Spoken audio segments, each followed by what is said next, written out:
said, I'm not real optimistic about the video, but I know my recording's going to be fine. Well, I want to thank, first off, I want to thank Susan for inviting me. I know there was, I'm a bit of a fill in, and but I'm still just as grateful to be here regardless. Um, I haven't done a whole lot of this since COVID struck. I do a radio show, but let me introduce myself formally. I'm John Kane. My Mohawk name is Gardhio. It means good woods. Just to clear all that up all at once. I am Mohawk. My wife is Oneida, and I live on the Cattaraugus territory of the Seneca Nation. So I got three of five nations, three of six nations covered. Um, I do a radio show in New York City and in Washington, D.C. I do a podcast as well. My radio show gets put up as a podcast as well. I have been an advocate for Native people almost my entire adult life. I have worked on issues ranging from fighting New York State over taxes, taxes on Native people on Native territory. I've weighed in on everything from gaming to missing and murdered Indigenous women to the residential school era. I have talked about history and culture and the clashes of those cultures. So that's kind of what I want to do here tonight. Originally, when I was invited, I was asked to speak about history and culture. And I said, I can do that. However, I would be as guilty as so much of the way our history and our existence is perpetuated, which is always to cast us as relics of the past. And I don't want to do that. I have no problem talking about history and culture as it was, but oftentimes that's how it always gets represented. Talk about chiefs and clan mothers and ceremonies and that kind of thing. But we don't bring it forward, and so what it leaves is it leaves the general public not understanding. So what's the big deal? What's the problem between the people and this sitting governor, or the past sitting governor, or whatever else? What's the problem? And if you don't connect our history to our contemporary existence, you will never understand any of that. So I'm going to talk a little bit about history, and I might correct a few, or at least expand a few thoughts, even thoughts that are represented in this very museum.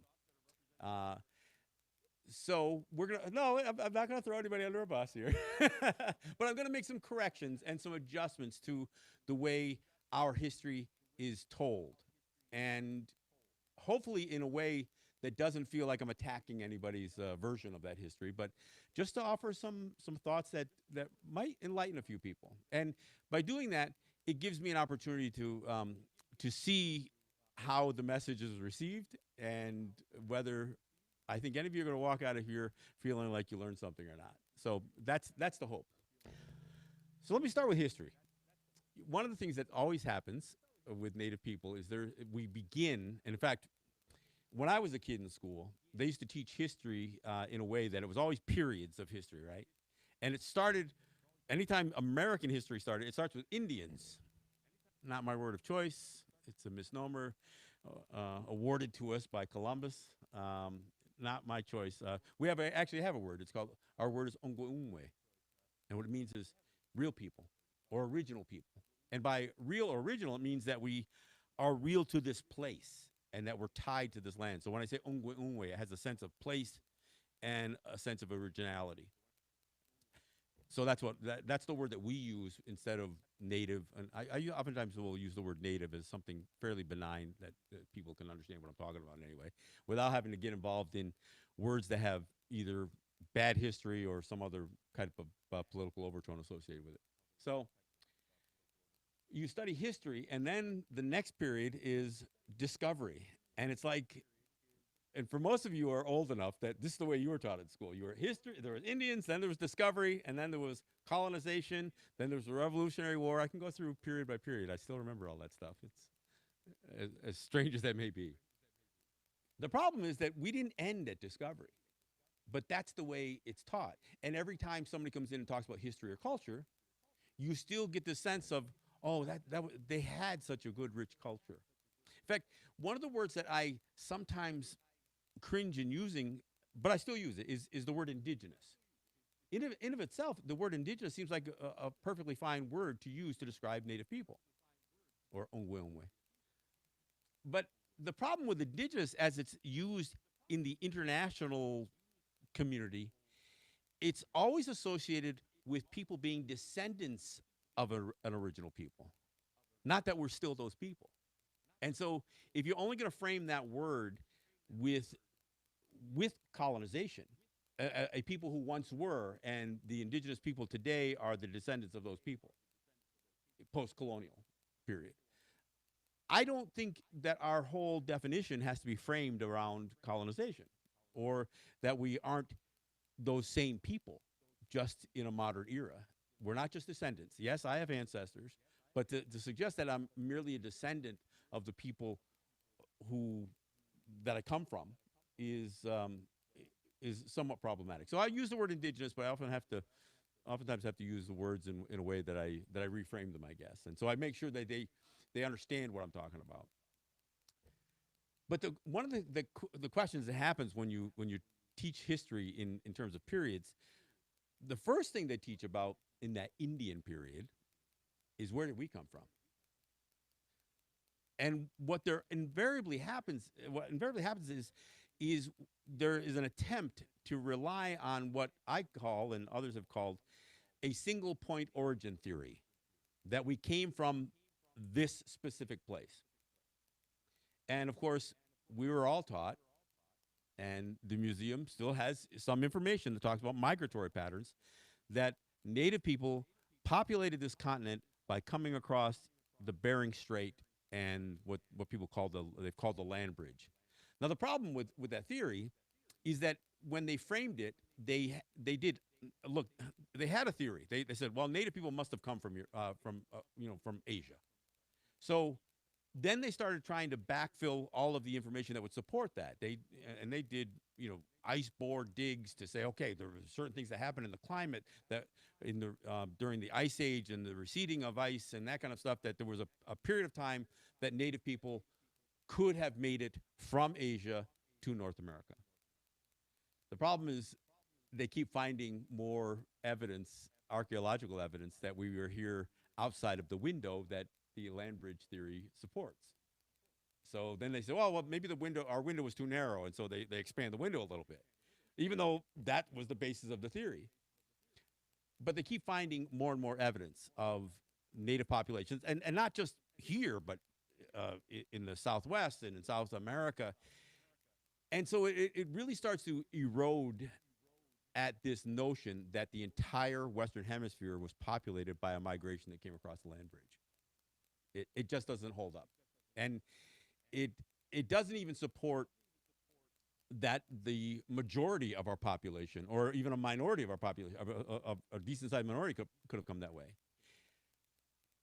And native people never have this conversation. It's always it's always experts, right? It's always anthropological experts. It's always archaeologists and scientists that come up with with these theories. We have things we call the creation story, which basically place us here since time immemorial. Now, that may not be supported by anthropological evidence, because if you go through by that evidence, everybody came from Africa, and that might not be an unreasonable supposition to make from genetically and all that other stuff. Um, I was just reading recently that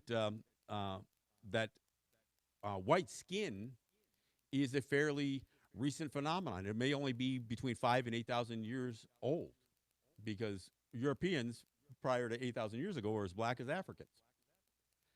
That sometimes is uncomfortable for some people, but that does hold some water.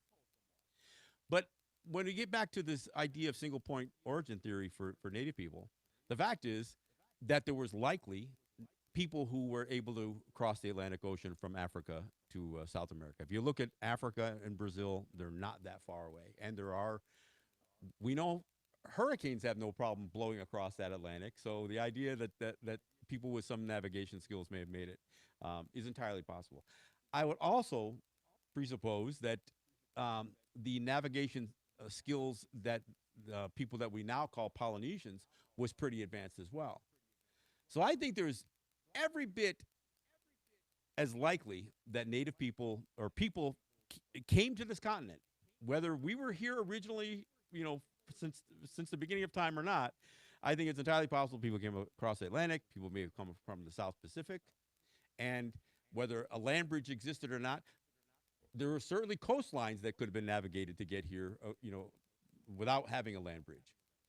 I would contend, because one of the things that always gets brought up, well, you can see that there's genetic connections to the people of Siberia, to people of North America. Okay, but if there's that genetic connection between a limited population in the easternmost parts of Asia, why wouldn't they be more connected to Western Asia and Europe? Why would there be a distinction between that population and there if the migration didn't go the other way? I mean, it makes more sense that if there's a connection between our population and a population that at some point became separated again because that land bridge went away, or that ice bridge, or whatever they want to call it, the Bering Strait theory. I think that there probably was migration, and it could have gone both ways. But I don't to suggest that our population as indigenous people could have solely come across that way. It doesn't. It's not supported by genetic migratory theory. It's not supported by any of the archaeological or anthropological theories either. I think migrations could have happened. Human beings move. It's what we do, and we always have. And so, while I'm not going to debunk completely that there was never migration between North America and Siberia, I would suggest that is not as well defined as the textbooks have taught us. And again, we all come from a generation that had this. They didn't even. There's a word, theory, right? Theory is suggests that the scientific data leads you to that conclusion. I would argue that it's not a theory, it's a hypothesis. And a hypothesis is different because that's a question. That's not necessarily gathering data to see where that data brings you. Now, I'm sure this wasn't the conversation you thought you were going to have when you got here, but I just want to start there because because as I went through the museum, the first thing we see is the migratory patterns that attempt to explain how we got here. We're still trying to figure out how you got here. but so there's a lot of connections that Native people have throughout the Western Hemisphere. The idea that we traveled among this hemisphere, and whether we ever made it to Siberia or not, is pretty well documented. And we see that with everything. Corn is a perfect example. Corn was traded, and it was, I'm going to use a phrase that some people get scared of. It was genetically modified by the hand of man, us, because the corn that's grown in the Southwest is a little different than the corn that we grow up here. And of course, before anybody figured out how to scientifically separate DNA, our people would, in every region, we would take an ear of corn. We would take the tallest stalks, and we would take the biggest ears, and then we would take the center rows of that corn, where the rows were the straightest, the kernels were the least deformed, and that's what we would keep for seed corn. So we would select the best possible. I mean, it all tasted the same. So we could eat the ones that were a little bit funny looking. So that was no problem. But we would use the most identical and perfect kernels of corn for our seed corn. And in every region, when you do that, you would essentially modify and improve that corn in every region. And that's how you end up with perfect corn in every region. So our word, just to give you a little bit of difference about how native language works versus many of the Latin-based languages or languages of Europe. And I can't speak to the ones of Asia, I don't know. English is a very noun-based language. In English, we label things. We identify things, and we give them labels. And frankly, we forget even where the labels came from. We don't know why we call this a table. I mean, we don't. And then we invent words, and we forget why we came up with those words. Then we use words that we manipulate that that frankly that don't even make sense. Then we do all that in English. Most native languages, and I can speak of Mohawk and the Haudenosaunee languages. And by the way, the word Haudenosaunee, you've grown accustomed to the word Iroquois, not our word of choice. Iroquois. I've heard the etymology of that word come two ways. One is that it meant something to do with being a snake. One was that the French, when they tried to label us, meaning Mohawks is the eastern door of the Haudenosaunee, they said we looked a lot like the Hurons, but we were the other Hurons, Iroquois. That makes sense to me. But anyway, I'm not a linguist, but anyway, that's not our word choice. We say Haudenosaunee. In Mohawk, we actually say Rudenosaunee. We actually begin it with what you would say phonetically as an R instead of an H. But Haudenosaunee is what is commonly known, and it means people of the way of the longhouse. And in our culture, we describe our lives as being of the way of the longhouse. It's not just about the building. It's not just about the building that we're both our residences and our council houses and that kind of stuff. We described the Mohawks being the keepers of the eastern door of that longhouse, and the Senecas being the keepers of the western door of that longhouse. We said the four directions are our walls, and the sky is our ceiling, and the ground is our floor. So the longhouse is an ideology as much as it is a structure. Um, so again, it's a metaphor essentially for how we view the world that we live in, and that's why we call ourselves the Haudenosaunee or the Rudenosaunee, the people of the way of the Longhouse. Then you guys started showing up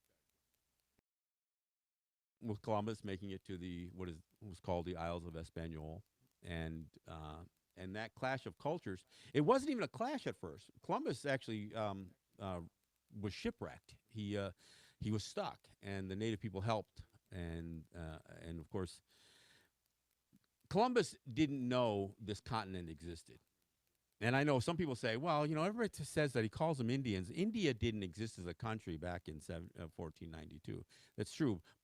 We're still calling Europeans were still calling that area everything east of the Indus River or southeast of the Indus River. They were clearly referring to that area as India, even if the folks who lived there didn't call them that. What a coincidence! That's happened to a bunch of people, right? So, so when Columbus wrote in his journal, once he landed on the Isles of Espanol, he assumed he had reached the easternmost islands of the South Pacific, the what the Europeans were already calling the Indies. That's what and it was also called Indonesia. It wasn't that he thought he had reached India, what we know as that country today. He thought he had reached the easternmost islands of the East Indies. In fact, they decided to call the Caribbean the West Indies, and that name still, I mean, that's still a name that is used, right? So that's how he comes to call us Indians. There is a work that has been worked on for years in the black community that they refer to as the 1619 Project.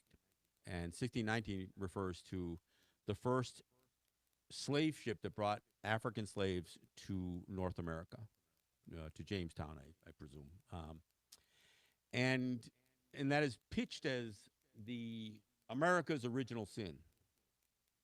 Well, if we're going to call slavery America's original sin, then we better start with the original slaves of that original sin. The first transatlantic slave ship was not Africans being brought to the Western Hemisphere. Now, Africans were already being enslaved in Europe, and in fact, there were papal bulls that not only authorized it but encouraged it. And it would be those papal bulls that would be the foundation of what is referred to as the doctrine of Christian discovery, which said if the Christian nations of Europe went into a place where pagans lived, they could subject those people to perpetual servitude, slavery. They could take their stuff, take their land. They could do what they wanted with them. Later on, there was a little bit more conversation about trying to convert those people but there was this debate on whether people of color, black people in Africa, ultimately native people on this hemisphere, whether we were truly human or not. This was a debate. And this debate goes back to Plato and Socrates, by the way. I mean, these guys thought that, that, well, Greeks, but ultimately Europeans thought that they were the epitome of humanity, and that anybody who didn't, that had a culture that was so different than theirs, were either primitive and possibly not even quite human. And so that was a debate. So what Columbus thought he could do with the people in the Caribbean was immediately enslave them. He said, these guys are pretty nice here, and they're not very aggressive. We could probably enslave the all of them with about 50 people. That's what he wrote in his journals. And he said they don't even know. I mean, other than Kane's spears that they had, they don't even have metal. They don't know what a blade is. They grabbed a hold of one of our swords and cut their hands. They were unfamiliar with our advanced weaponry. And of course, Columbus was trying to go. And again, let me clear up. Columbus miscalculated the entire size of the globe, because had he not run into, if the Western Hemisphere didn't exist, they all would have died at sea, because they were a long way from from the East Indies. They were a long way from their target.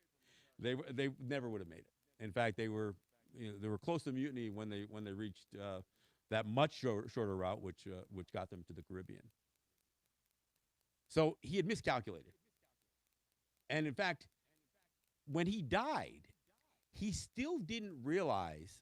Columbus is. This is. I'm not saying the rest of humanity wouldn't come to realize, but at that time, Columbus still didn't realize that he had not reached the South Pacific. He still thought that those islands and these Indians, because that's what he called us, were from the South Pacific. So he did, but his mission was to enrich himself. This was not this was not a voyage of discovery. That's another way that it's misrepresented in history. This was a commercial enterprise. He was trying to create a easier trade route, because there was already a lot of conflict happening on the way from a land voyage. There was already a lot of tensions existing between all of the people that the Europeans had kind of pissed off along the way between there and India. So, well, if we can get away and we don't have to deal with any of those nations of Islam and the Moors or any of those people that we already started to drive out of Europe, we could advance our trade capabilities by a long shot. So that's what he was trying to do. So when he gets to these islands and he sees, look, they got kind of neat stuff here. They get these beautiful birds and great food. But we don't see anything of real value here. He was hoping to find gold and spices and these things that he was going to bring back and make this a real commercial success. So there was slavery. And he found that there was a real appetite back in Europe, especially for young girls. 12 years old, 9 to 12, those girls were bringing a pretty good price. He referred to how many castellanos they would bring.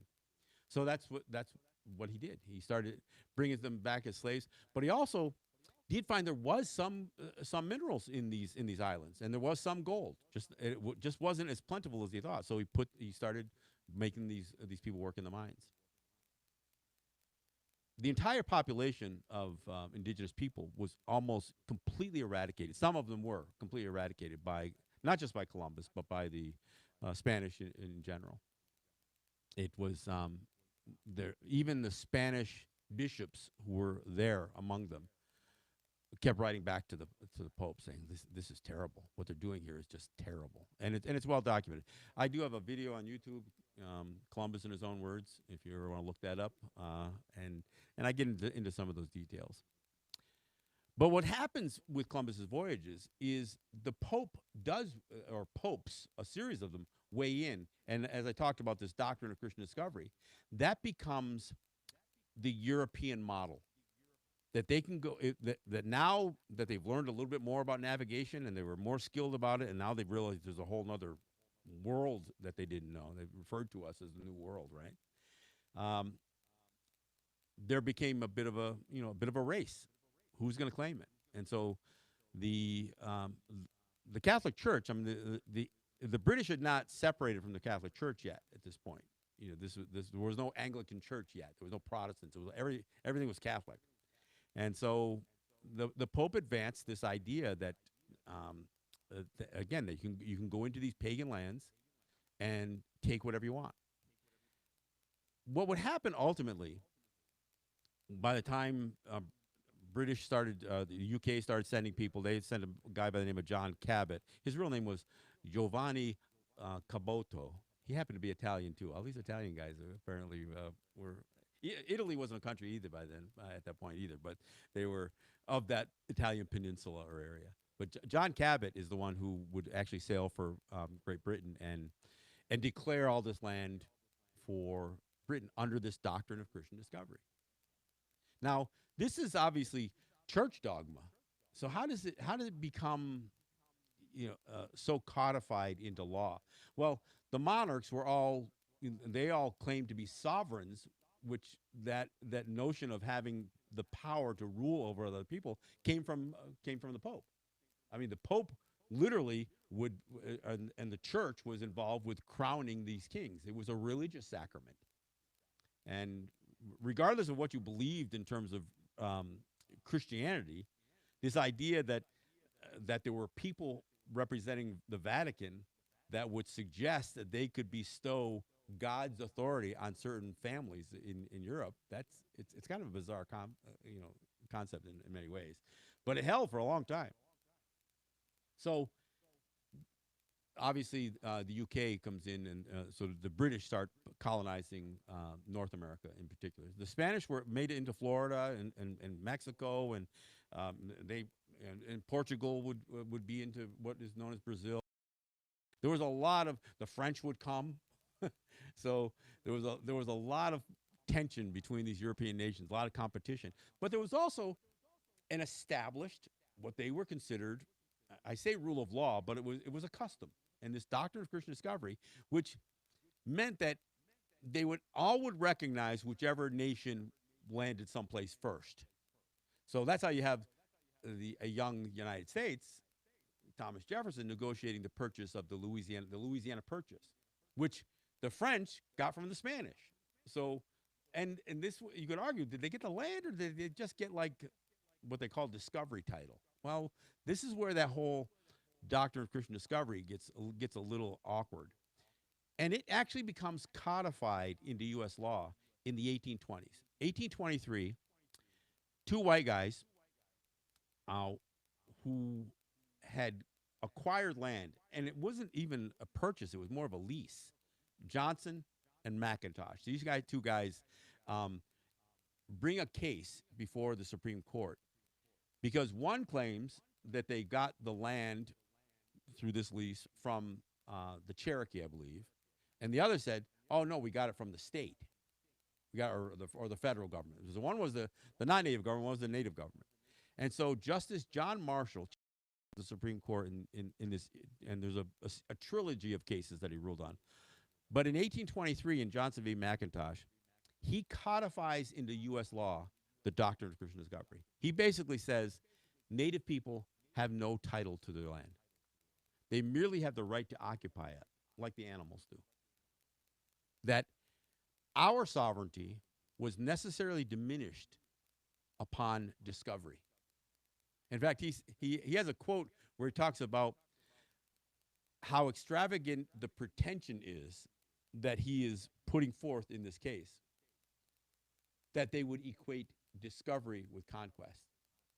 He says, but if we can do it from the start, if we can say that discovery is the same as conquest from the beginning and sustain that lie, that argument,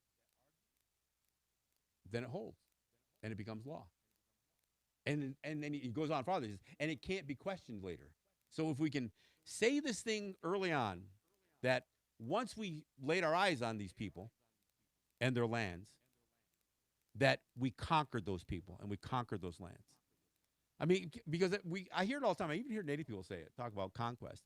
The reality is there were only about 50 named military engagements between the United States and Native people. And the United States didn't win them all. They won most of them, but it was only, like I said, it was only about 50. There was over 600, by some counts, as many as 1,000 distinct groups of Native people. So to say, you know, tens of conflicts would result in the conquest of hundreds of Native people is again another absurd. And many of us were never in a direct conflict with the United States. The Haudenosaunee, we got pulled into the Revolutionary War. Mohawks were some Mohawks were aligning pretty closely with the United Kingdom, while the Oneidas, and this had more to do with what their interpersonal relationships were. There was a Reverend Reverend Kirkland, who had strong relations with the Oneidas, and he convinced bands of Oneidas, groups of Oneidas, to support the colonists. Now, the problem that the Senecas and the Mohawks had is, look, we've gotten King George to already back away from expanding land. And in fact, if you read the Declaration of Independence, and most people don't, if they do read it, they don't really analyze it. Not only did Thomas Jefferson refer to Native people as merciless Indian savages in the Declaration of Independence, but I think it was like the 13th, one of the facts submitted to the candid world, as he put it, was that the King George, was not allowing enough immigration into the colonies to fill the spaces that they wanted more of. They wanted more native land. And King George in 1763 had issued the Royal Proclamation. It said there will be no more expansion into Indian country. We've got all we can handle right now with possible conflicts at our frontier borders. So, and the colonists, one of their main reasons, it wasn't taxation without representation. It wasn't just that. It was that they wanted more land, and the king was forbidding it. And he was forbidding them from bringing in more mercenaries from other European countries. I mean, isn't it crazy to think about the colonists wanted more immigration because they wanted more people to come help take more land from Native people. That's one of the basis, one of the foundational arguments that they put forth in the Declaration of Independence. And you can read it there. It doesn't say it the way I'm saying it, but if you look at it, what they're complaining about was not being able to expand their population and expand their land holdings. So there's a problem that Justice John Marshall solves with this codifying the doctrine of Christian discovery. Now, the problem is that's 1823. The 31 years, 1794, almost 30 years earlier, had George Washington had negotiated what we call the Canandaigua Treaty. And the Canandaigua Treaty, it says 3 times. There's only 7 articles in this treaty. It's not a real long document. It says 3 times. The United States acknowledges that the land is yours. And he said this of the Senecas, he said it of the Oneidas, and he said it, I think, of the Mohawks. But he said in 3 separate articles of this treaty, the United States acknowledges that the land is yours, and we will never claim the same. Nor will we disturb you in the free use and enjoyment of that land or your allies who live amongst you. That's said 3 times in the Canandaigua Treaty. Now, that doesn't suggest that the United States has fully embraced this notion that Native people didn't hold title to land. In fact, in the 1830s, when the whole removal policy of the United States was going on to push Native people west of the Mississippi, the Senecas were approached, and they were approached about moving to Kansas or Oklahoma, but I think it was Kansas. And the Seneca leadership at the time said, if we went, what would be the status of the land that we go, and whose land would it be? And the United States answered back, they said, it would be yours. You would own that land, in spite of Johnson v. McIntosh and Justice John Marshall's words about us not having title. It would be yours. It would be yours in the same as it is here. The same as the land you're leaving. And we would never claim it, and it would never be made a state. That's what the assurance was. Senecas didn't go anyway. The what you know as the Tonawanda Senecas, they were a group that was there was already tensions within Seneca Nation as a people, and the Tonawandas or the people who would become known as the Tonawanda Senecas, they actually took the money, but then didn't go, and then bought the land back. So yeah, so the land that is known as the Tonawanda Reservation is is actually held in a little bit different status than Cattaraugus or Allegheny or our Mohawk territory or Onondaga territory. It's not original title. The state worked with the Senecas in the Tonawanda band, and they actually devised a state land trust. So in many ways, the status of that land in Tonawanda is different than what Cattaraugus and Allegheny is. I'm probably not supposed to talk about that because it's a little known secret, it's problematic because it's never been resolved. And what happens with history, it's kind of like John Marshall. If you can get away with something in the beginning, you can hold it long enough, then you make it permanent. Well, I'm not suggesting that the Tonawandas don't legitimately own that land. I'm just saying that there's the possibility for arguments because of the role the state played in helping them resecure their land because they never issued them back an original title. So this is where some of this again this doctrine of Christian discovery, even though it seems like it didn't hold up and it didn't apply to us, we come forward. I told you I was going to do this, right? We come forward, and the Oneidas got their land holdings reduced to 32 acres. The Oneida Nation only had 32 acres. I lived there. My wife is from there. So the Oneidas were trying to expand their land base. They had won a Supreme Court case, but it wasn't a majority. It was majority, but it wasn't unanimous. A Supreme Court case that basically, what the Supreme Court said, we acknowledge that the Oneidas have the right to claim and sue for title to. It was like 25,000 acres. It was part of a smaller test case.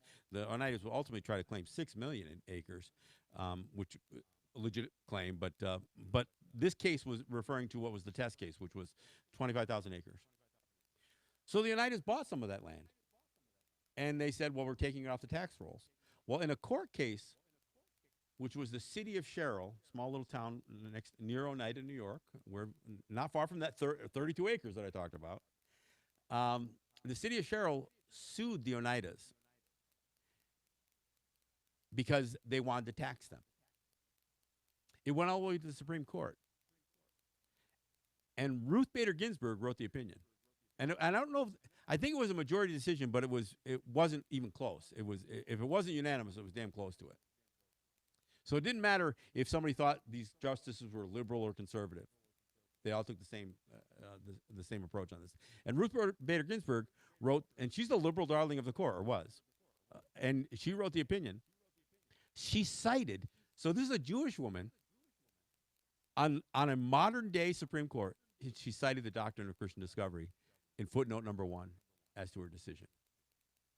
She also cited another legal doctrine. She called it the doctrine of impossibility. And that doctrine of impossibility, as Ruth Bader Ginsburg explained it, and as you look it up, you see, was that it was impossible for Native people, once they lost their land, once they lost control over the land, even if it was done through fraud or theft or anything else, once Native people lost control of their lands, they could never reclaim jurisdictional control or sovereignty over that land again. That's the doctrine of impossibility. And it's based on a case out in Lakota territory. I think it was a Yankton Sioux case that was already close to or over 100 years old. This was in 2005. The funny thing is, 15 years prior to that, there was a case involving the city of Salamanca that had a lease that expired with the Seneca Nation. And in an effort to resolve that settlement act or create a settlement for that, they passed a law through Congress called the Salamanca Lease Settlement Act. And the final provision of that, and it involved the state and the federal government paying the Senecas somewhere in the neighborhood of $60 million, but also clearly identifying that the city of Salamanca is on the Allegheny territory of the Seneca Nation. and that they would have to pay a lease to the Senecas, including every individual landowner. That didn't go over real well. Some people actually burned their homes. I don't know if any of you recall this, but there were people in the city of Salamanca that said, "Oh hell no, I'll burn my house before the Senecas claim it." And all the Senecas said, "No, no, you're going to pay less taxes that you would have to, regular taxes, but you're going to pay us a lease." And I think most people have worked that out, and it's now I'm not saying the Salamanca is an affluent community by any means, but that's the way that went. But in the final provision, there was what they called the Land Acquisitions Clause, and this is an act of Congress, came out in 1990, that said the Senecas could use some of their settlement money to reacquire lost land, and that land would come to them in original title. It would not be trust land. It wouldn't be held by the United States for their use and enjoyment. They would actually be able to reacquire in original title lands that were ancestrally theirs. So Ruth Bader Ginsburg cites this case out in Yankton Sioux territory where the courts held that the Yankton Sioux could not reclaim authority over land. But and that was over a 100-year-old case, 1,500 miles away. 250 miles down the road, the Senecas have the right to reacquire lost land. And in fact, the 3 casinos that they have, all 3 of them, including the one down in Allegheny, is on purchased land. Purchased under this land acquisition clause of the Salamanca Lease Settlement Act. So it gives you an idea that the rule of law isn't quite what applies to Native people. A good friend of mine wrote a book recently, and it's called Federal Anti-Indian Law, the Legal Entrapment of Native Americans.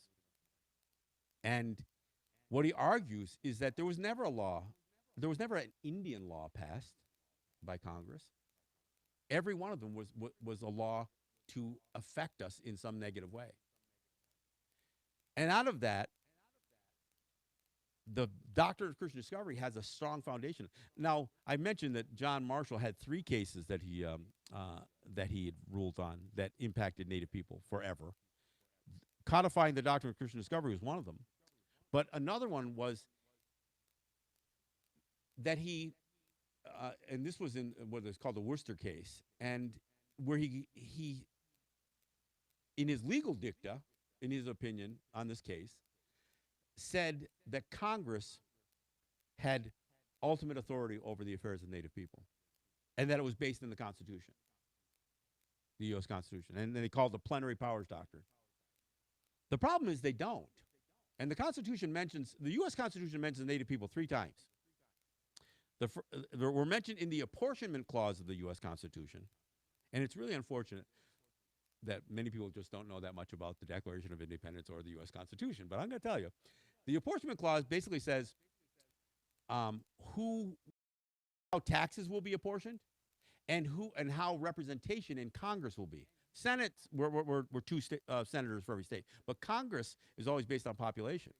So that meant you had to do the census. So the apportionment clause also involved the census. But what it says is we don't count Native people. That's the same one that said we're going to say 3/5 of a black man, right?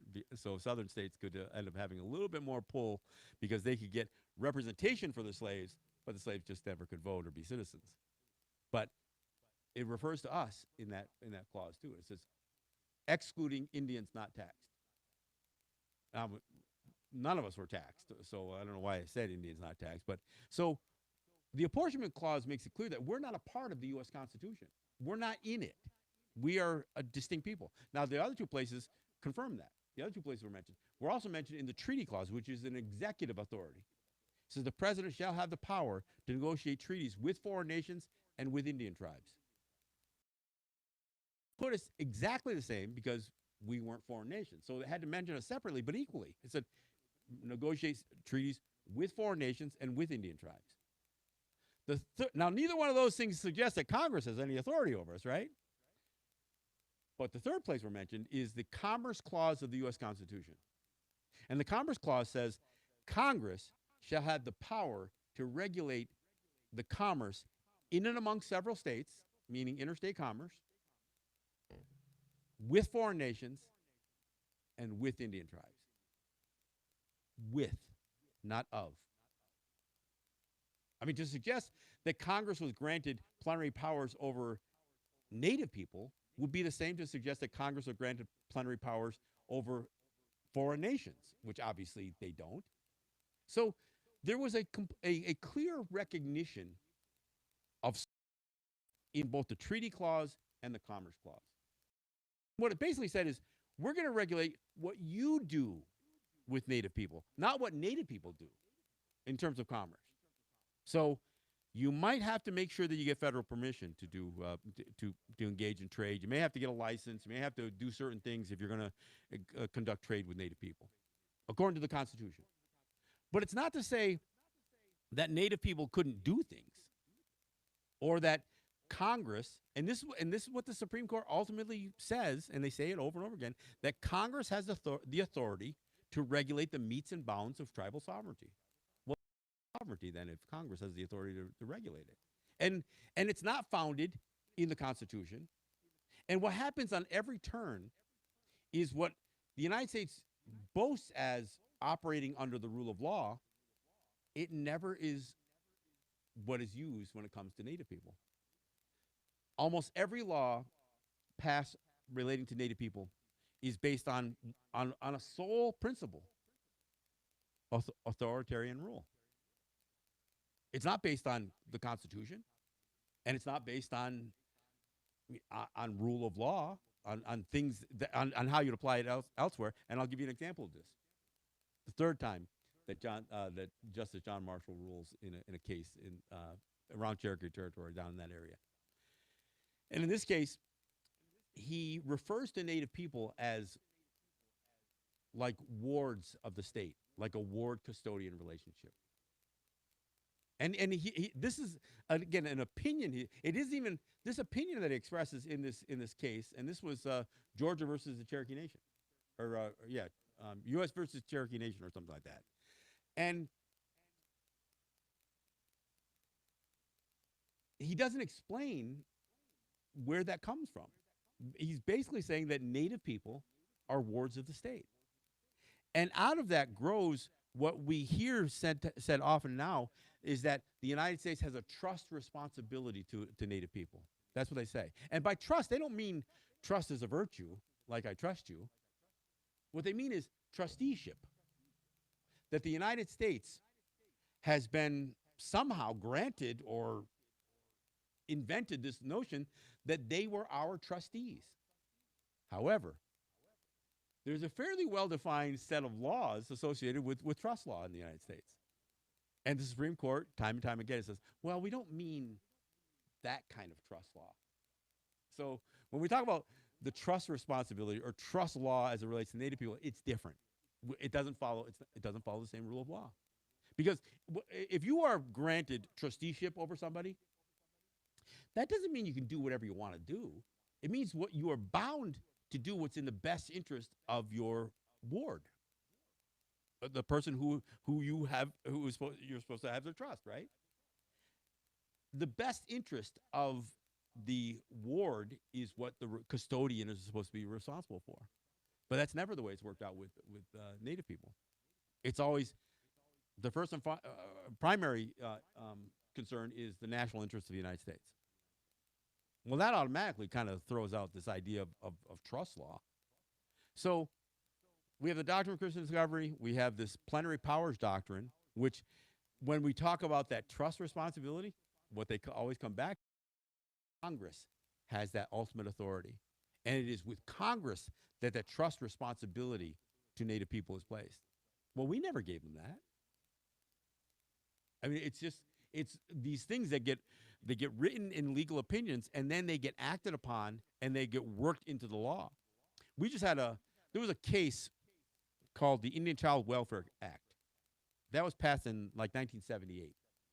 And what the Indian Child Welfare Act was supposed to do, it was supposed to put a final end to the residential school era, which is when they took Native kids and they ripped us away and our children away, and they put them in these schools where they would be forced to indoctrination into Christianity. They would be abused and they would be deprived of their Native identity. Kill the Indian, save the man.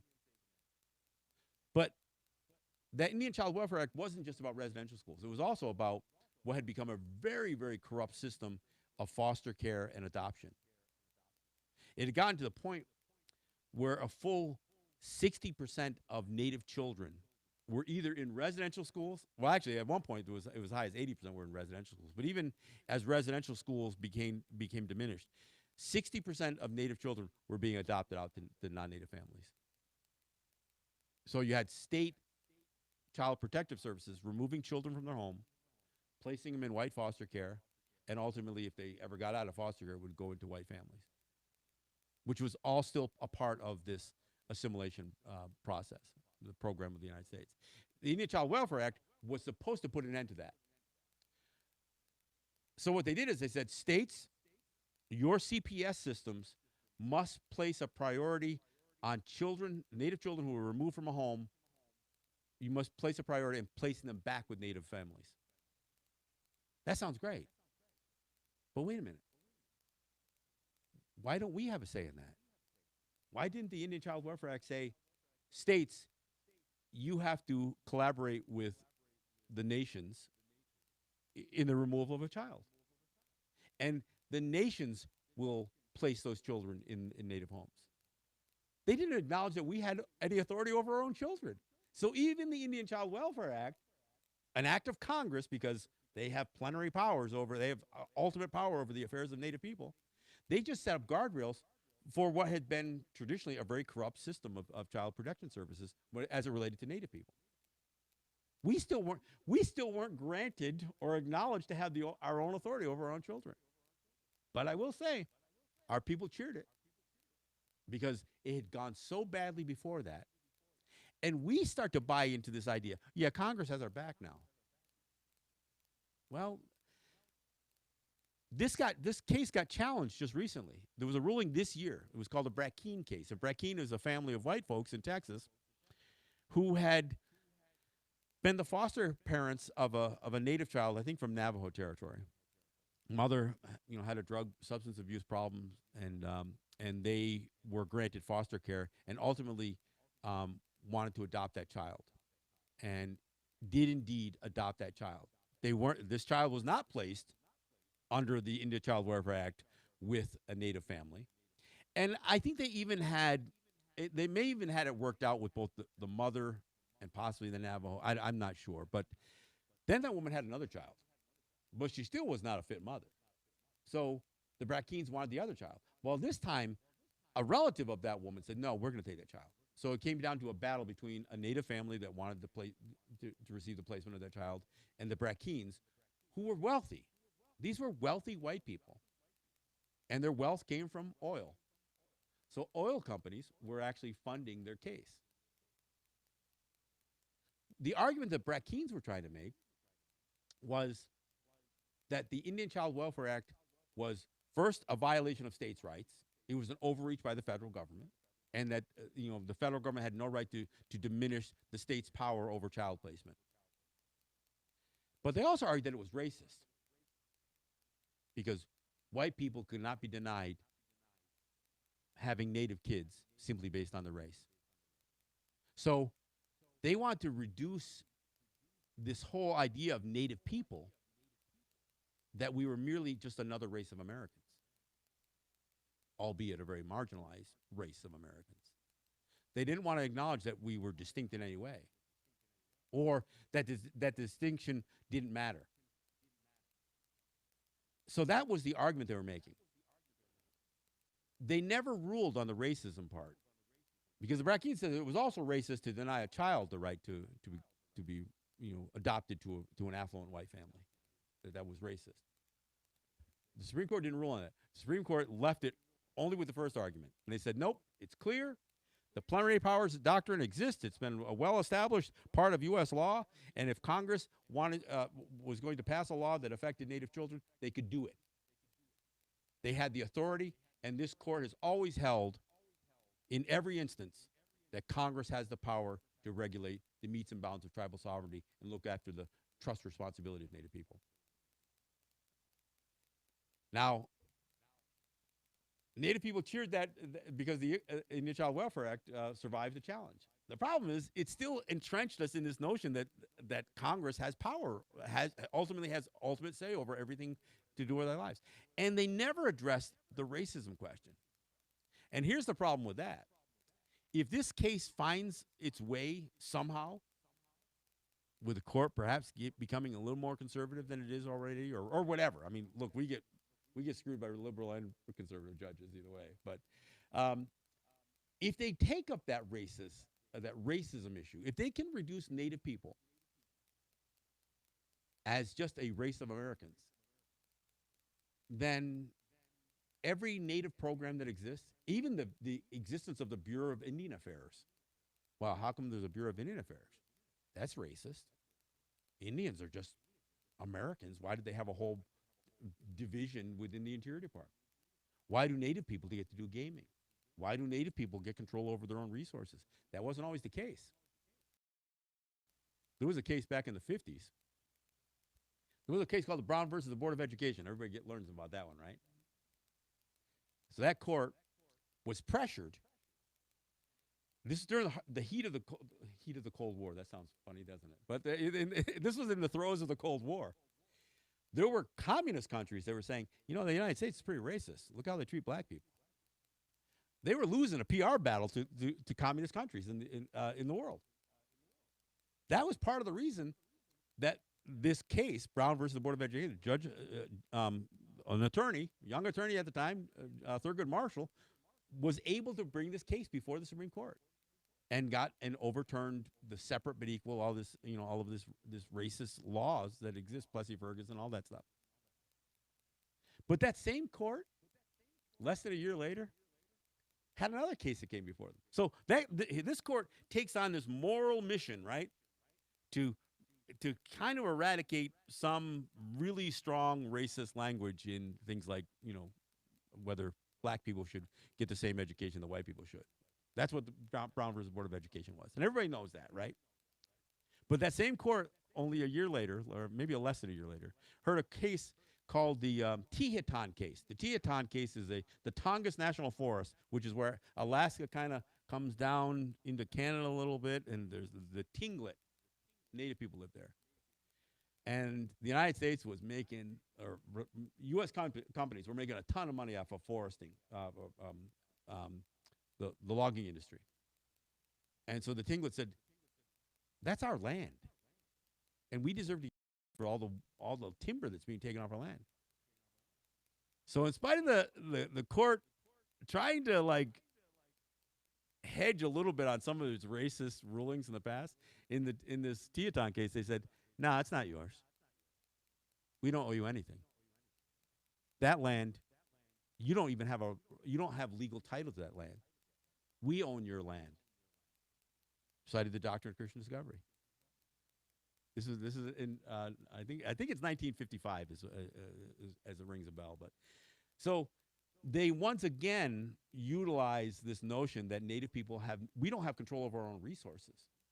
They can mine, they can log. I mean, the gold rush, people, San Francisco 49ers, that 49ers is all about gold rush, right?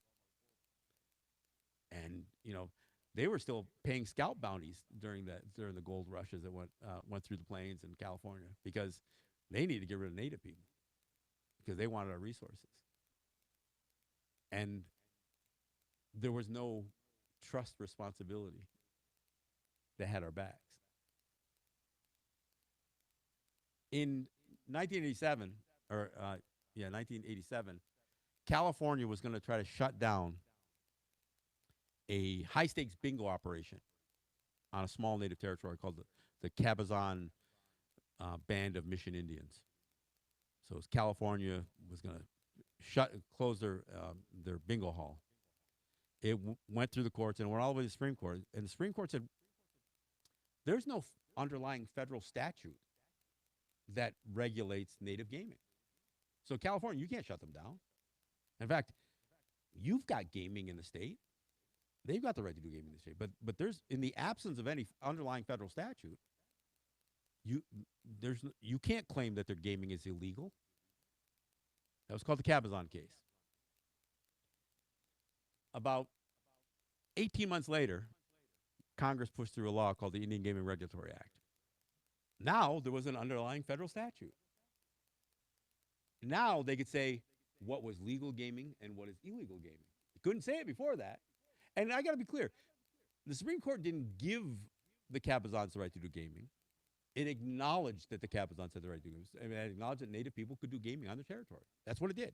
It acknowledged a right that always existed. Why did it exist? Because the plenary powers of Congress had not taken it yet. So in 1988, Congress took it, and they passed the Indian Gaming Regulatory Act. The first requirement, now in 1988, we were already doing some pretty good battle in most Native territories with states, and states trying to stop us doing things like, not our proudest feature, but selling cigarettes and gas and that kind of stuff that had a high state tax, anything that we could create a bigger margin on, because there are a whole lot of people who were eager to go to Native territories. You may be more familiar with doing it now, but even 30 years ago, it wasn't. People were pretty skittish about going onto a Native territory. So, in order for us to have any kind of commerce that had success, we had to have a pretty good margin. Luckily, a state that taxes its people as high as the state of New York creates some pretty good opportunity if we can get away with do away with charging state tax. In fact, fighting states, and not just we as Haudenosaunee, but all over the United States. There were Native territories that were fighting state control over all aspects of their life. Even though that plenary powers doctrine said that states, you don't have the authority unless we give it to you, we were still having all these fights. But the first requirement in the Indian Gaming Regulatory Act was that the tribes had to negotiate a gaming compact with the state that they resided in.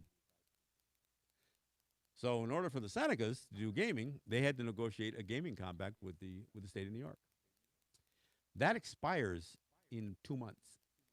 Not 3 months. December 9th it expires. How many months is that? But yeah, December 9th, the current one, it'll be 21 years.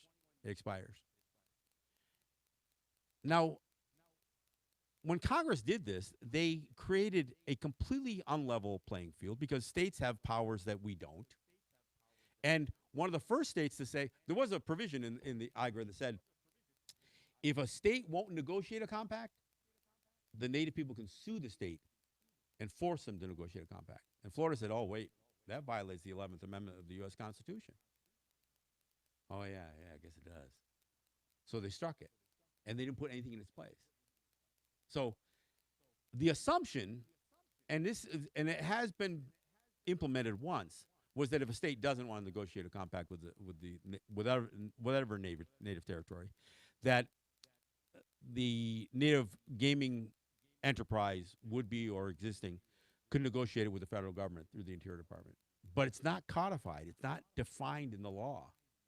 So there's some people who believe that if that gaming compact that the Senecas have with the state expires on December 9th, then on December 10th, Seneca's gaming operations are illegal. They're no longer operating within the underlying federal statute. So that fear gets put into everybody, and it gets put in with Native leadership as well. So the compact that they had that came into existence in 2002 and has existed, it will be 21 years in this December, had a provision in it that wasn't required by law. There's no requirement for Native people to pay the state to do gaming. In fact, it's prohibited.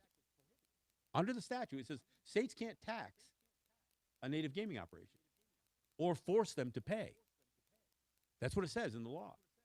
And it also says it has to be clear that the tribe is the primary beneficiary of the gaming operation. There's also a provision that says there can be no third-party stakeholders. It has to be owned. The nation can hire a management company, but the management company cannot have equity in the Native gaming operation.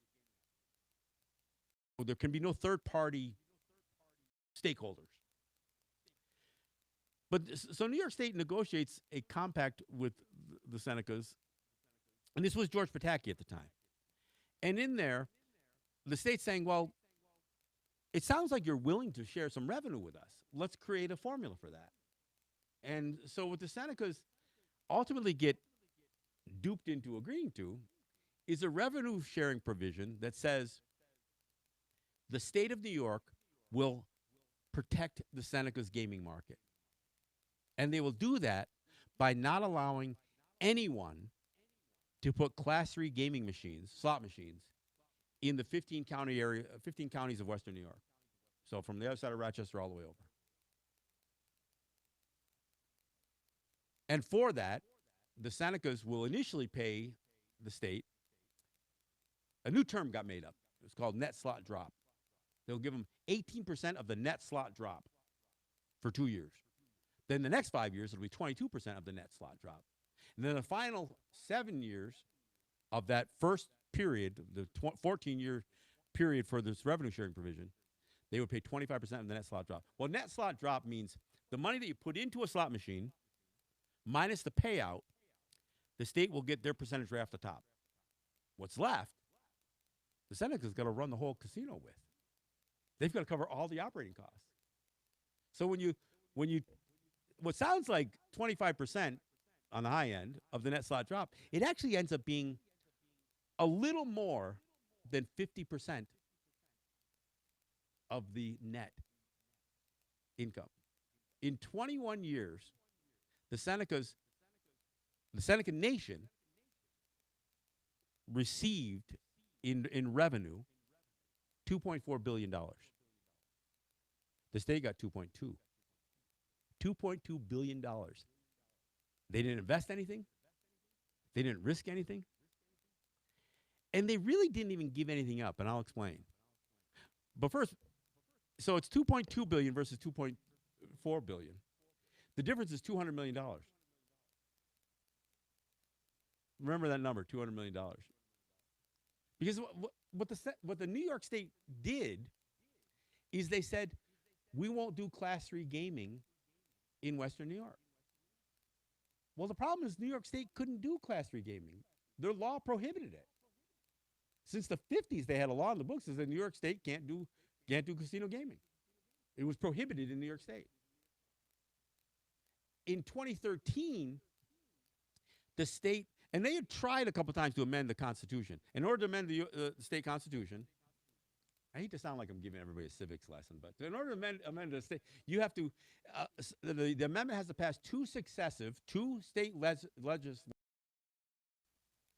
So 2 years in a row, they have to pass an amendment. And then if it passes those two legislation periods, then it goes to public referendum. So it's a 3-year process. So in 2013, New York State had gotten to its second year that it went through the legislature to amend its constitution on class 3 gaming. And it was going to go to public referendum. So in 2013, by the end of 2013, New York State had amended its constitution, so now they could do class 3 gaming. But they can only do it in the sites that they specifically passed it to. So 3 sites, one on the other side of Rochester, and I think 2 downstate. So, and those didn't open up until 2017. So for that entire 14 years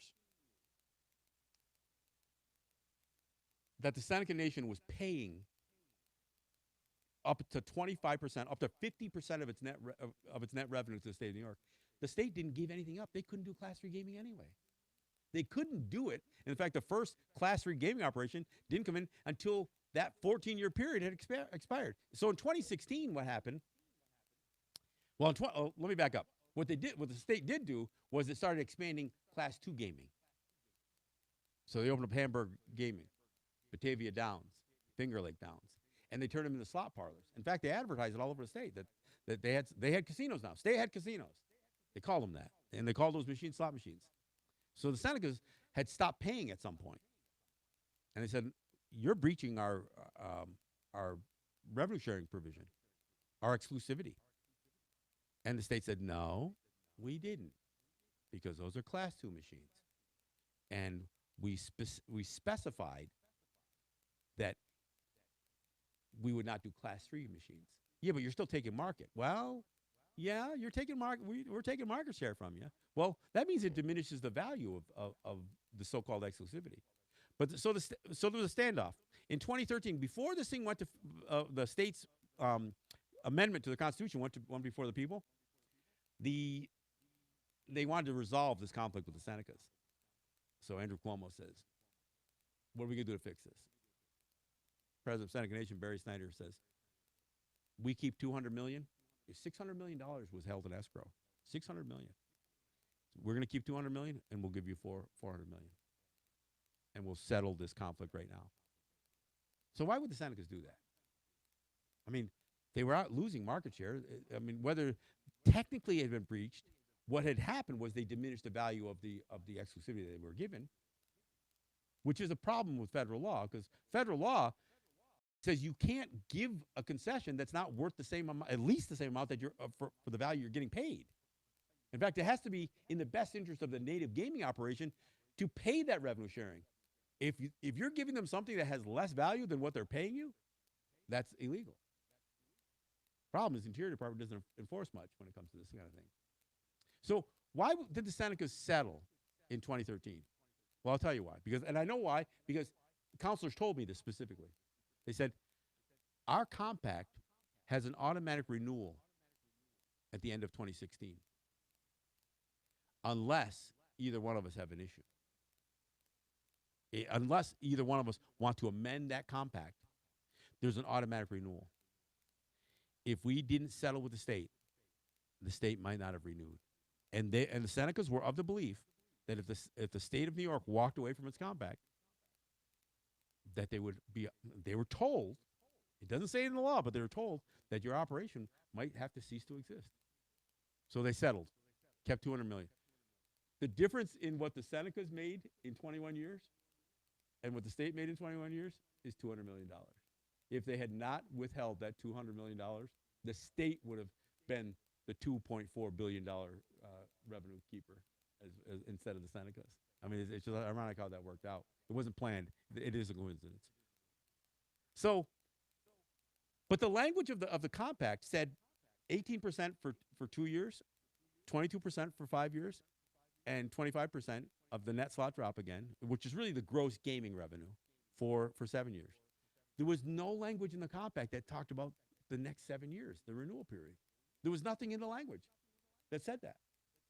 So the Senecas said, all right, we're going to settle this thing. We're going to let them keep the $400 million. But we're not going to pay them in 2017. So the Senecas stopped paying in 2017. And, of course, our words, Ota hit the fan. But go ahead.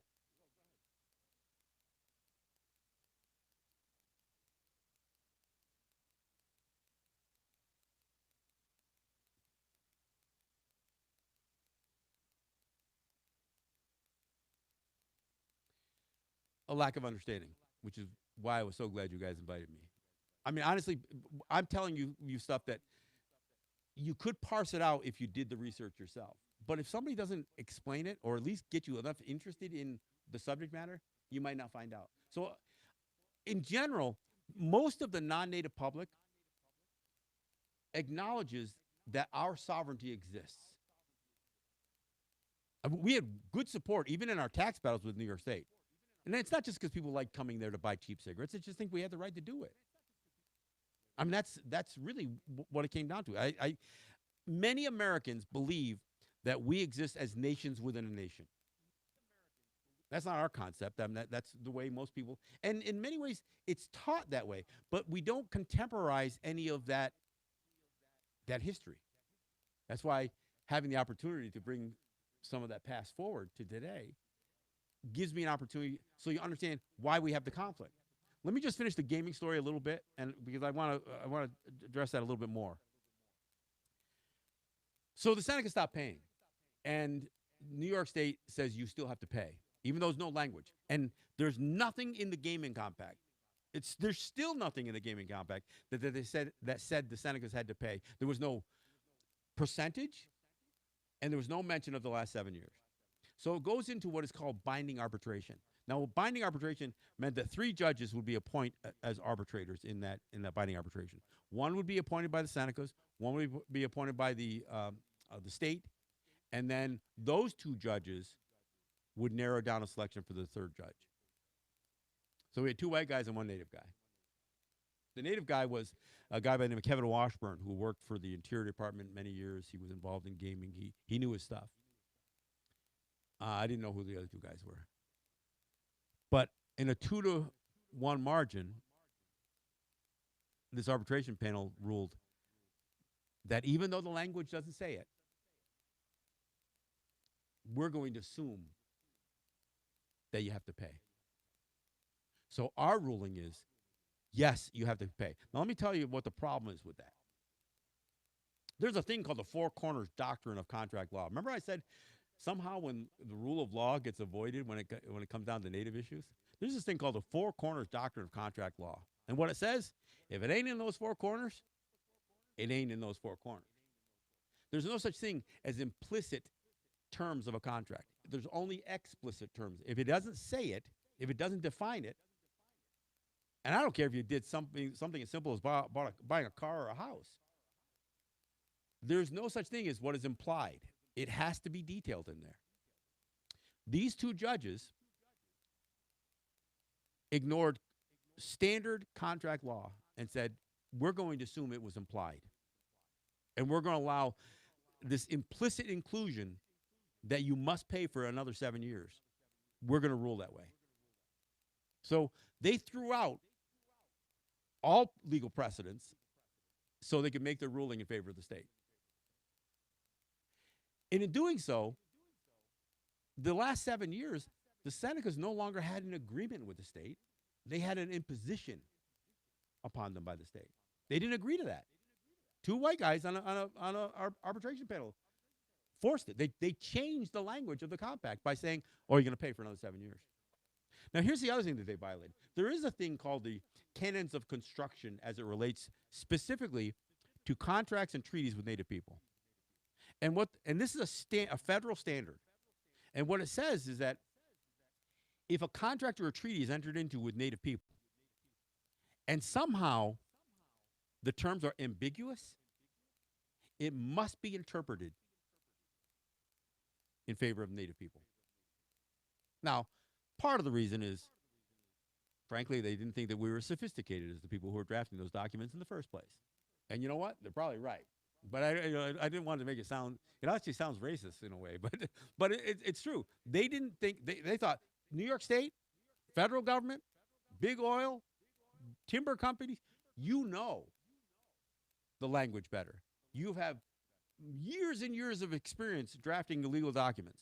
So if you can't avoid ambiguity in your document, that's on you. So if you can interpret a legal document, somehow interpret in two different ways. If there's any presence of ambiguity, and I'm not even saying the Seneca's gaming compact was that ambiguous, but because it wasn't in there, at very least, again, the canons of construction would have dictated that those two judges should have interpreted it through the eyes of the Senecas, which meant they didn't have to pay it for the last 7 years. So if you know how the story played out, the Senecas said, well, we can't appeal this because we agreed to binding arbitration. But you've now changed our compact, so we want the Interior Department to weigh in because they ultimately have to approve a change in a gaming compact. The problem is Interior Departments have almost never weighed in on these things. They've let everything go. They've always just ignored some of these conflicts. And this one did. And they're department right now. Deb Hallen, she's Laguna Pueblo, and she actually worked in the gaming industry for her nation. So she knows some of this stuff. So the Seneca said, we want the Interior Department to weigh in. Ultimately, they got the National Gaming Commission, which it works under the Interior Department, to do an investigation, but only on that thing that I mentioned earlier about the third-party stakeholder. And so they did a report only on that potential violation. And what they said was, Well, the three things that determine whether an entity is a stakeholder is the term of the relationship. Like, how long is it? Is it significant? Is it a substantial period of time? Well, 21 years is a pretty long period of time. So they said, yeah, but the underlying federal statute allows for these long term compacts. So we're going to ignore the fact that one's there. Well, are they making money off of the whole thing? Yeah, they were making an ungodly amount of money for something they didn't make any investment in. Yeah, but the Interior Secretary back in 2002 approved it, so we can't really say the state is violating something if the Interior Secretary approved it. And the third thing is, do they have regulatory control over the facility? Well, that's exactly what the compact gives the state. So the guy investigating this thing said, even though those we can't apply any of those standards, that they're, our determination is no, New York State is not a stakeholder in Seneca Gaming. So that was the extent of the investigation. They never investigated the primary issues. Did the Senecas pay too much? But in that report, the NIGC did say it does appear the Senecas overpaid, and further investigation needs to be done to determine whether the amount that they paid, whether they got what they, did they get something of value for it. So when that came down, it was clear that the Senecas weren't going to get any intervention from the Interior Department, but they were still pressing it because they wanted Deb Haaland, the Native woman who broke the glass ceiling, who was now sitting in a cabinet position. They wanted her words on this. She suggested that there could be a rule change, but she didn't do anything. And in the midst of this going on, the Senecas had first said they were going to pay it. It's $560 million, almost another $600 million. But then the Seneca people said, wait a second here. We've got some issues here. So then the Senecas said, okay, we're going to hold up on the payment.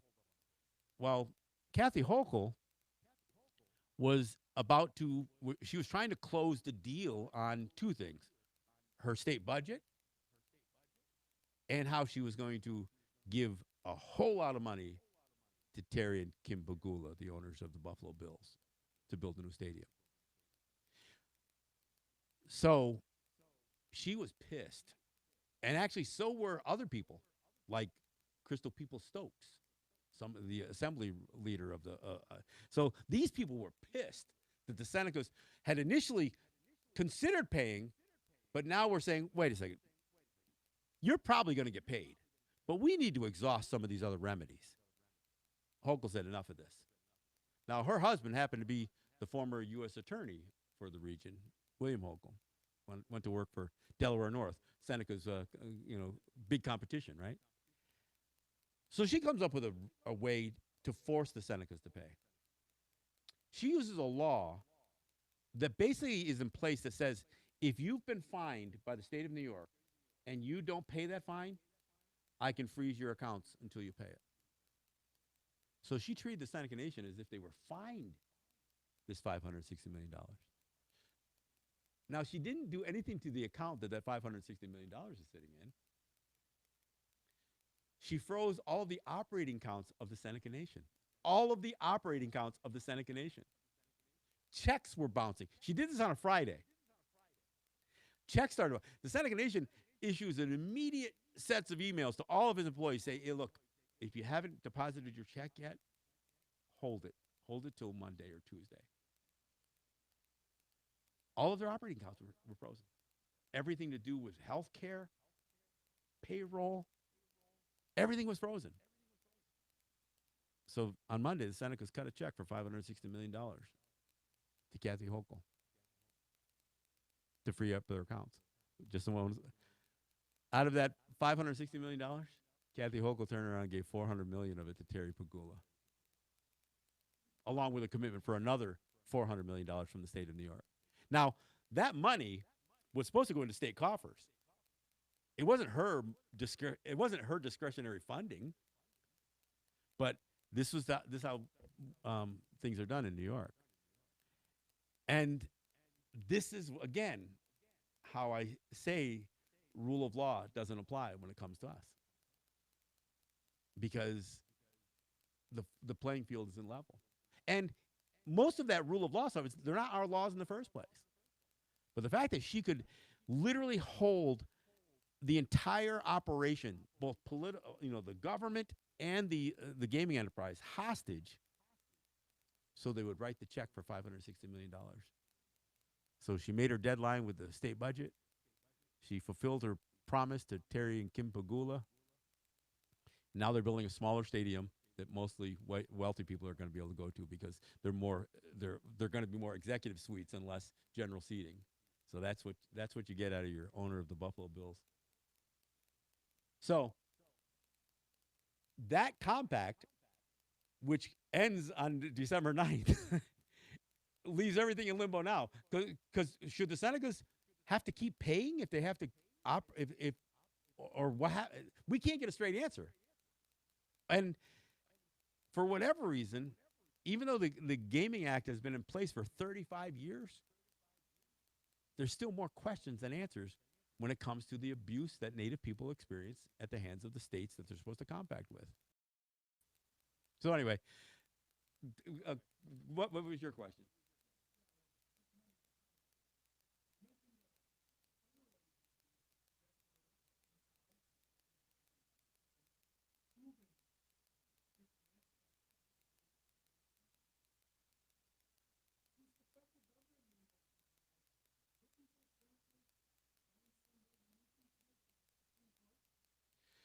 Well, every time they tried to bring any parts of this into federal court, they kept deferring back to the conflict resolution clauses of the compact that said arbitration was binding and it was not appealable.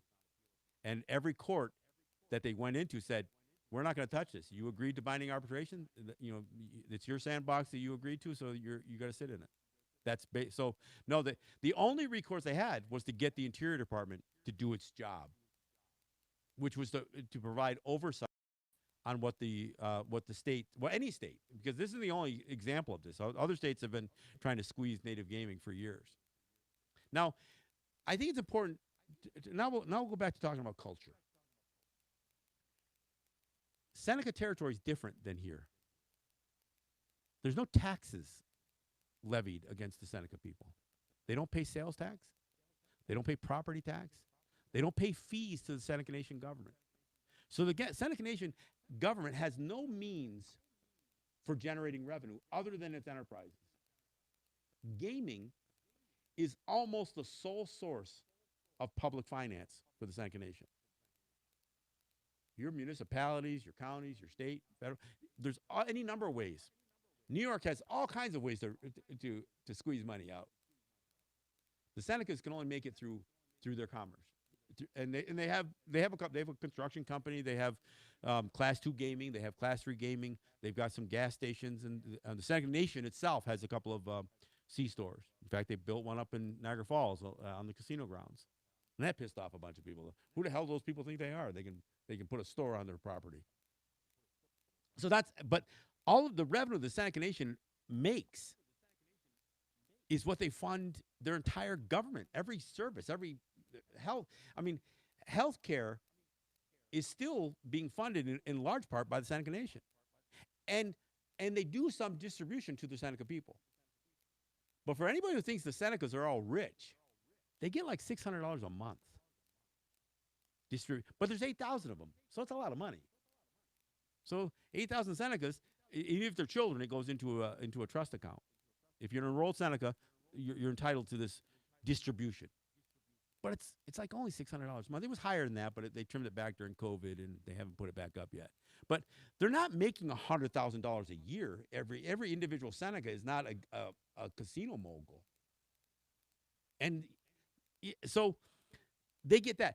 30% of the Seneca population is still living at or below the poverty line. $600 a month doesn't make it. I mean, that's not even a car payment anymore. Well, maybe it is for a cheap car, used car, but it's in the overall scheme of things, it's not a lot of money.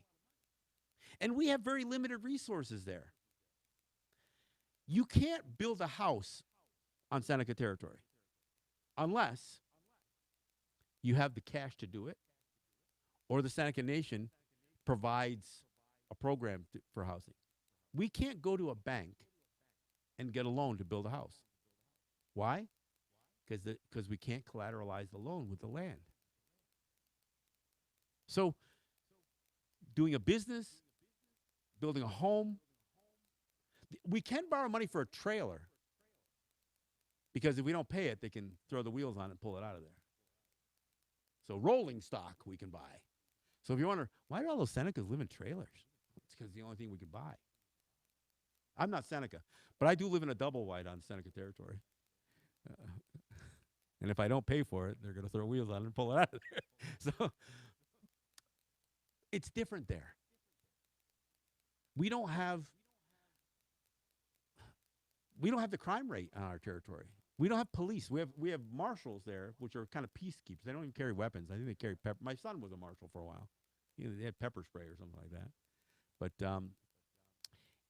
it's different there. It may not look different when you go there. But you know what? We don't have an economy on native territory. We have businesses. But in order to have an economy, a dollar has to come into a community and it has to change hands 3 times. This is simple rules of economics. If that dollar doesn't change hands 3 times within an area, then you don't really get the out of that activity.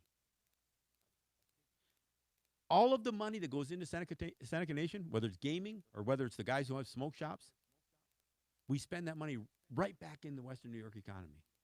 The economic impact of the Seneca Nation alone is $1.3 billion each year. And that's measured in a bunch of different ways, including the fact that 80% of the Seneca Nation employees are white that pay taxes, income taxes, property taxes. They buy cars and homes, and they pay tax on all that stuff, sales tax, all that stuff.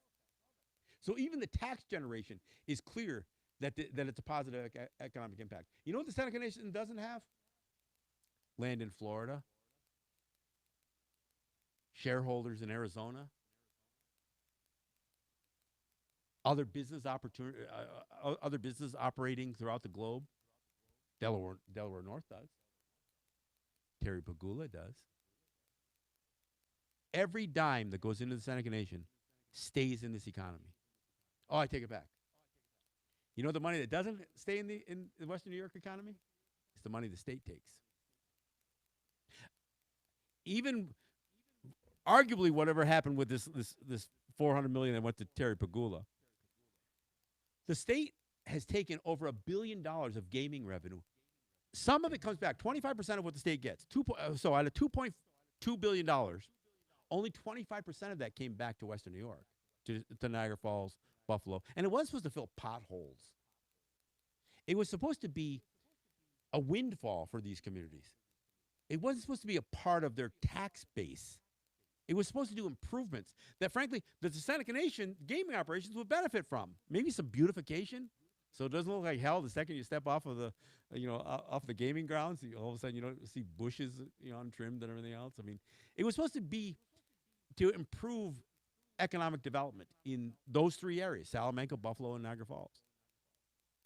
It didn't do it in any of those places. The only beautification, and it's a sad thing that we're resigned to gas, gaming, and cigarettes. But we don't have grocery stores. We don't have car dealers.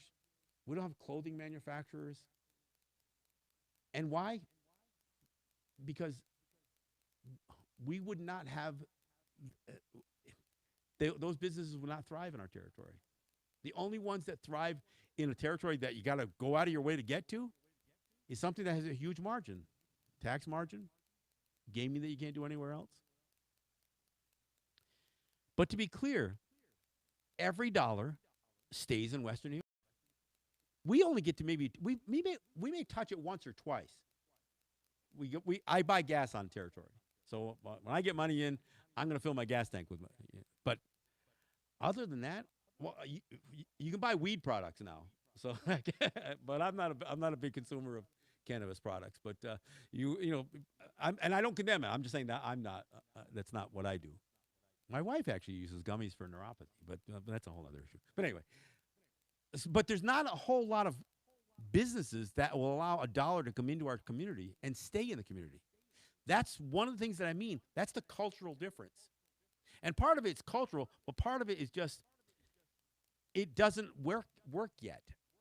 Until we can take those fast nickels and turn them into slow dimes by trying businesses that will have more moderate success, we will never have a true economy. Because Western New York is by a, a long shot the primary beneficiary of Seneca Gaming, even without revenue sharing. $1.3 billion of economic impact in Western New York. You know what that would get you if you were Tesla? Exclusivity. You know what it would get you if it was Amazon? Tax breaks. It would get you all kinds. If any other company that provided the level of economic impact that the Seneca Nation, they would, state officials, city officials would be falling over themselves to have a, to have that kind of business opportunity. But we're treated different. Instead, the state says, regardless of that economic impact, we want you to pay revenue sharing to us. This is the point of contention that's brewing right now, and it's got the Seneca Nation almost at the point of, I won't say civil war, but there's a lot of tensions going on there, because what you have is lawyers, lobbyists, gaming consultants, and a whole lot of other non-native industries, cottage industries that have made money off of gaming, saying, just pay to play. Your best bet is to just pay, no pun intended, is to just pay to play. Pay the state something. Offer them. Now, the state's still trying to squeeze them. First, it was 19.5%, which 19.5% of that net slot drop, let's go back to what that means again. Because the second offer that came back was 18.5%. If the Senecas only get to keep around 80%, they still have to cover all of the overhead. And you know what? Funny thing happened post-COVID. Everything's more expensive. Labor's more expensive. Wages, salaries more expensive. Building materials. And you know what? All of their three facilities have aged a little bit. So the percentage of money that has to go into maintaining and upgrading and continuing to make these things look new and shiny, that's more expensive. 18% of the net slot drop is probably still close to 50% of the gross of the net revenue, because everything on the Seneca side of the ledger has gone up in price, but the state gets their money off the top if the Senecas agree to that. So I wanted to mention that, and I don't even know how long I can talk forever. So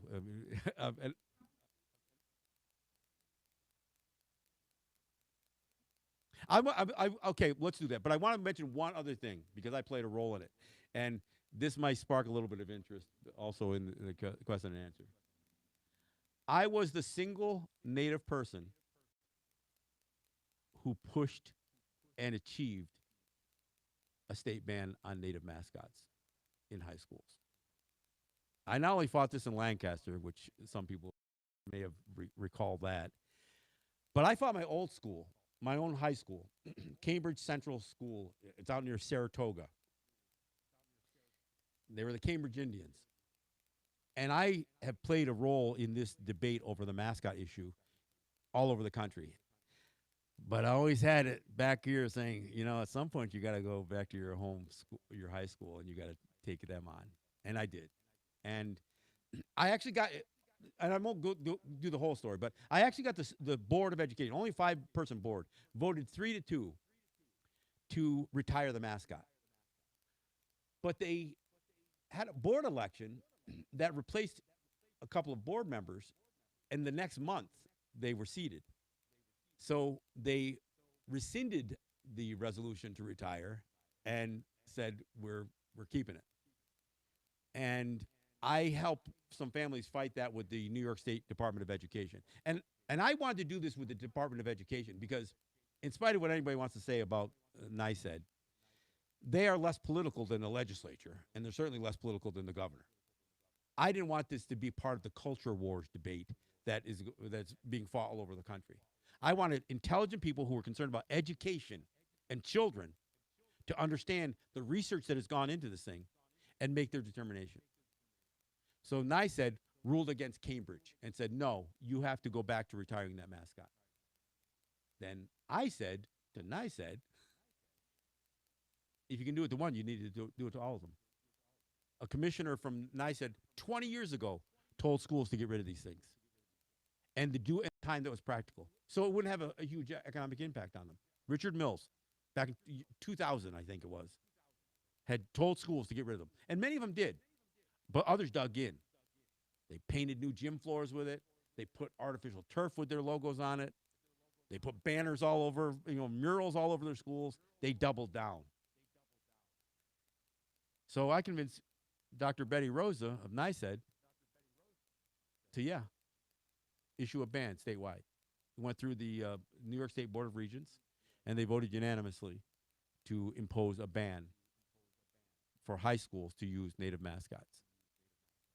I'll leave it there because if you want some questions, or if you have any questions on what's so wrong with native mascots, well, I'll handle those too. But I just wanted to throw that because that's something that I'm well schooled on a lot of these things, as you probably picked that up by now. But this was a fight that I took on, and I didn't do it with the Seneca Nation wasn't funding me. I didn't have a lobbying team. I didn't, I did this basically by driving to Cambridge, New York, 5-hour drive from here, and taking on my old high school. That's how I did this. And I took a track that others said we shouldn't. They said, get a law passed. I think it'd be great if the state legislature came back and codified this ban into law. But frankly, if they do or not, I don't care. Because right now, only one school, Salamanca, New York, Salamanca School District. The president of Seneca Nation pandered to the public and said, we'll let them keep the Warriors. But that's going to be the only school. I know, it's a bit of a slap in the face. But it's the only school in the state of New York that'll have a native mascot by the end of next school year. All right, now I'll open it up to questions. No, 40% of their students identify as native, which is a little different. I would say 20% of their student body are enrolled Senecas. Now, I'm not saying that the other 20 are lying. I'm not saying that at all, but they may be non-enrolled Senecas. They may, they may be Mohawks like me, so they may, but at least 60% of the student body is non-native, and of that 40%, some of them are probably mixed, but again, even if it was 40%, 60% of the student body is running around identifying themselves as warriors. And here's the other thing that bothers me with Salamanca in particular. The nickname is Warriors, but you know what the logo is? It's a chief. Carson Waterman, who was an artist, he depicted for the school's logo what would be an 18th century depiction of a Seneca chief. So not only does the picture not match the name, but it continues to do what most of these mascots did. It misrepresents truth. I mean, there's a distinction between what we call Rodiscarlaget, which is a warrior, and Rodiane, which is a chief. Completely different roles within our community. And to suggest that logo represents a warrior is problematic to me. And it's not a slam.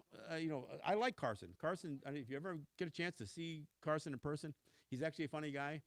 His jokes can be a little off color, so I'm warning you right now. But he's a great artist, and I like the guy.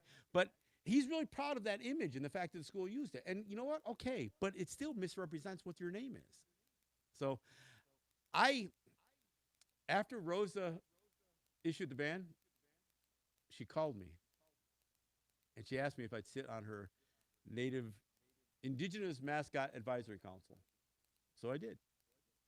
I don't know if that's even, it may still be in existence, but I was a part of the Indigenous Advisory Council for the New York State Department of Education. And we nailed down what the guidelines were. So what we told schools is, look, you're not going to just call yourself warriors and then put a soldier in for your logo.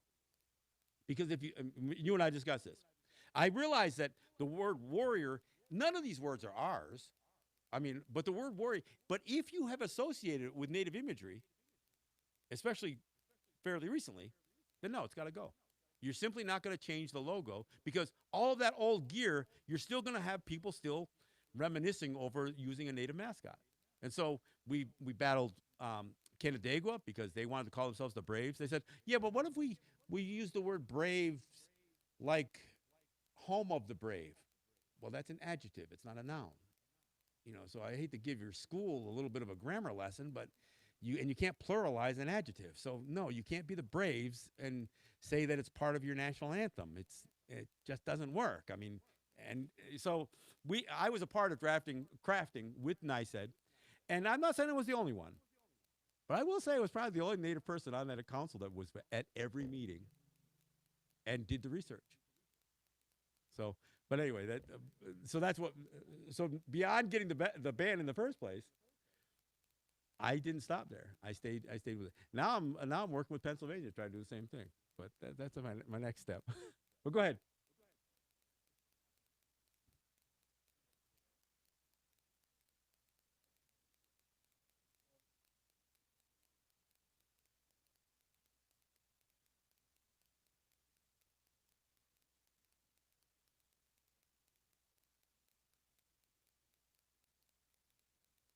Okay, so the question, because I am recording here, is how much is the dialect between Mohawk and the other nations of the Haudenosaunee, or how much has that dialect changed over time?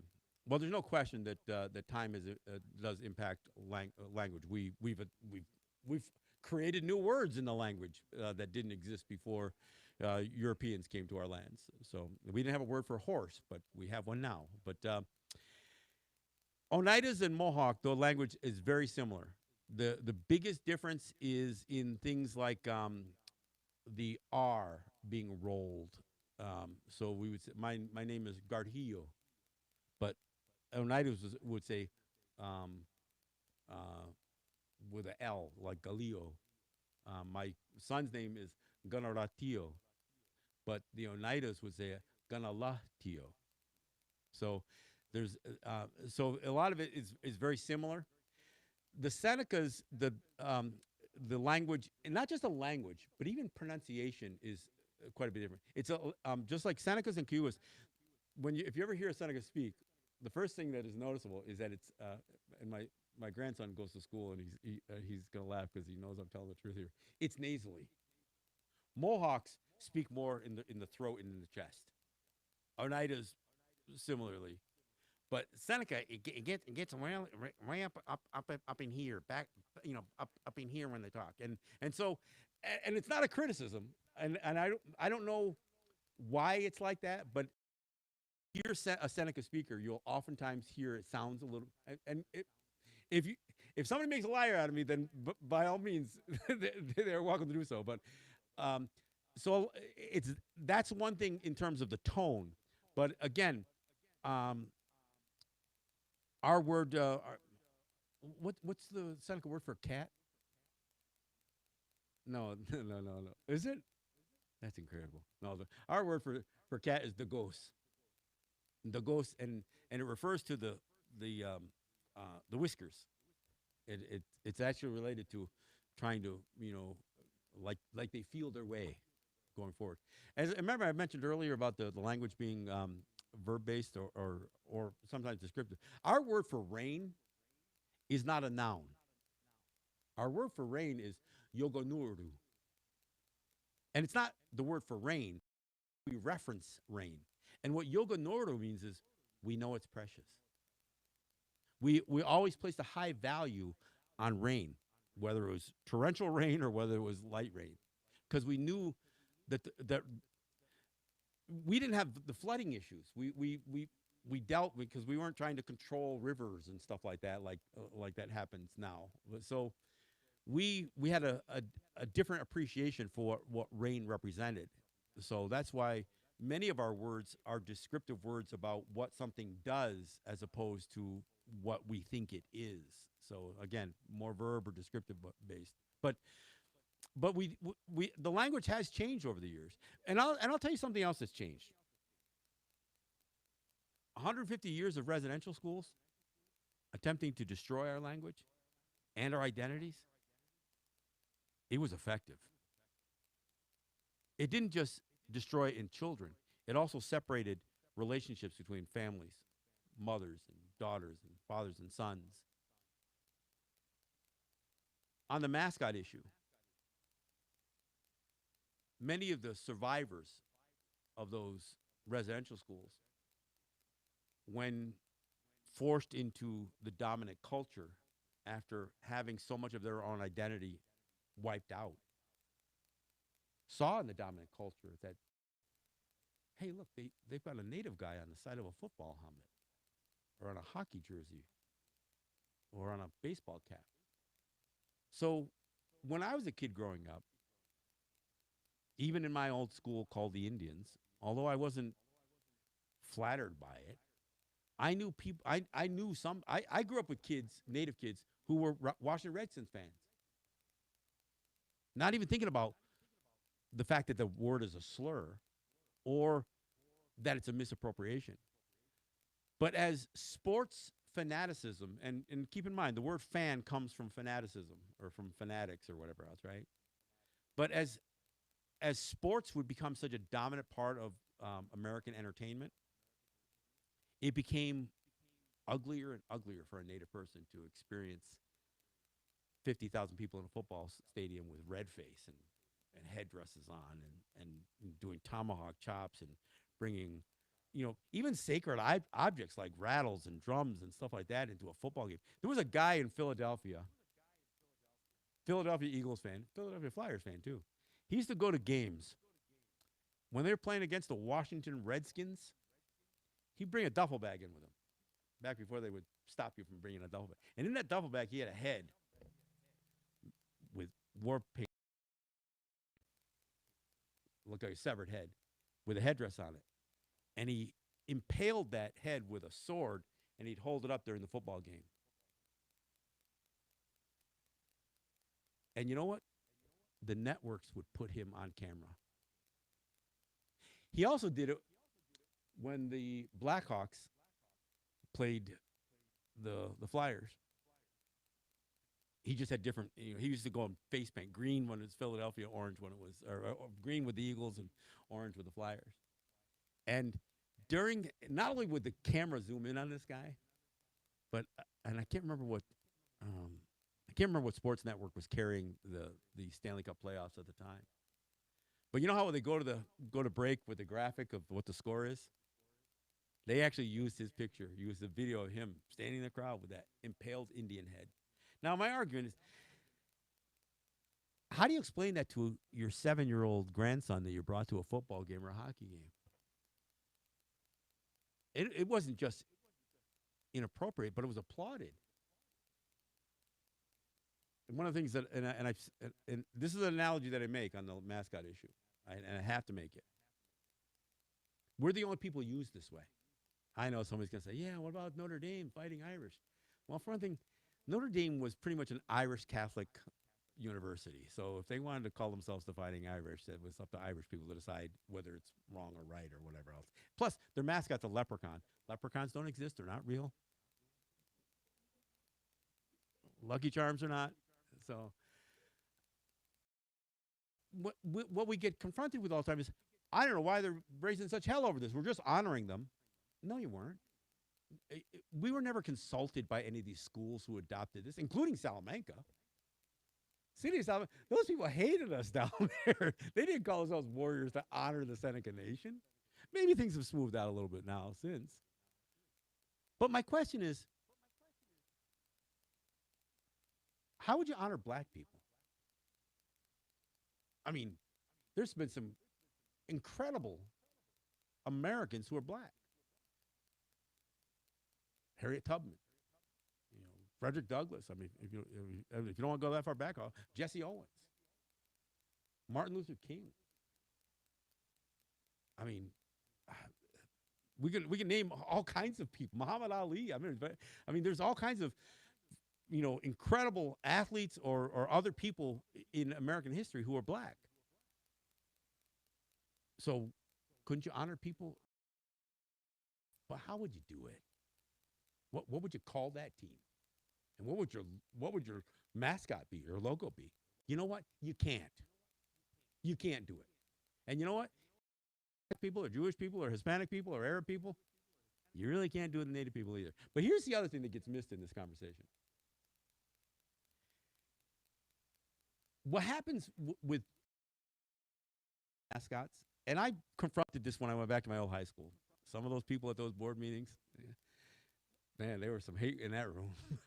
And they would say, I went to Cambridge from kindergarten to 12th grade. I was an Indian, and I'll always be an Indian. And this was a white guy. So if you could get somehow past that hurdle of a name that would work to honor black people, or a mascot that could somehow work, which you can't, but if you could, how do you reconcile a team of predominantly white kids running around calling themselves black just because their school mascot was black? And how do you think the black community would respond to that? I mean, and I have to make this analogy because we know that blackface is wrong, but we don't know that redface is wrong yet. I mean, I know people are still pissing and moaning about Uncle Ben and Aunt Jemima and that Indian maiden on the butter box, but look, most of that stuff that people associate with, even the Aunt Jemima thing, isn't true. Everybody's tried to tell this story about this woman who made all this money, and it was her pancake mix and everything else. None of that stuff is true, and you can research it. You can Snopes it if you want, but at some point, it's about misappropriation, misrepresentation, because every mascot depicts us as people of the past. And that's what you're teaching all those kids. A friend of mine who was on Seneca Nation Council, he's an entrepreneur. He owns a couple of stores and businesses on Seneca territory. We got invited to what was supposed to be a business incubator in Great Valley. And they had one of these high-level Department of Commerce guys come in from Washington to celebrate this building of this incubator. If you don't know what an incubator is, I'm not quite sure either, but that's what it was called, an incubator anyway. So my buddy was introduced to this guy from the Department of Commerce, and he was introduced as one of the more successful Seneca entrepreneurs in the area. And he says, "Oh, what do you do? Beads and leather crafts?" This is a highly educated guy, and granted, it was 20 years ago, but it's still only 20 years ago. He could not fathom the idea that a Native person could be a successful business person outside of his limited view of what a Native person was. He assumed he must have been selling beads and leather crafts. That's Washington. I mean, and I don't know what party he was on, but that's the way he was educated. Is my whole point. I mean, I touched what I'm sure you guys all shook your head in agreement with some of the things that you learned in school, and much of it was wrong. We hear that Native people enlist in the military at a higher rate than anybody else in the United States. Then we hear some crap story. It's because it's our warrior culture. Like somehow we are just predisposed to want to kill people, and we don't care whose uniform we wear to do it. We'll wear the one that was killing our people. You want to know why Native people enlist at a high rate? Because we don't have a whole lot of prospects for the future. We don't have economies on our territory. We have poverty. And it's the same reason that black enlistment is pretty high, too. But it's also, there's this window that you believe that perhaps in the military, I won't experience the same level of racism that I experience every place else. You know, people talk about sundown towns. You know what sundown towns, what they mean by that? They applied to Native people, too. Cattaraugus is right beside Gowanda. I live on the Gowanda side of the Cattaraugus territory of Seneca Nation. Native kids were not allowed in the village of Gowanda.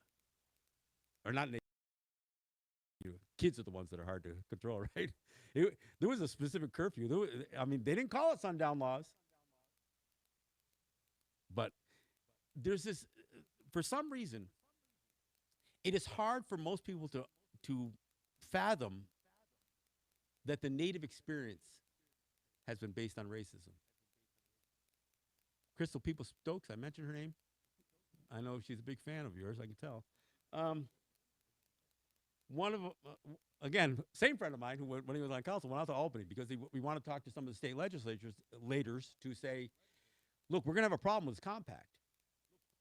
And what he mentioned to her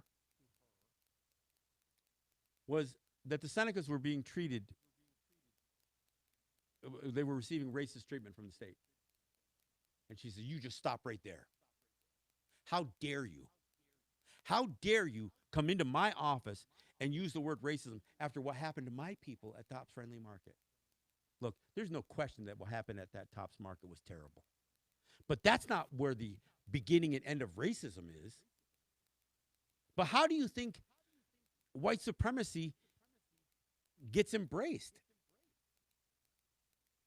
It's practices and policies.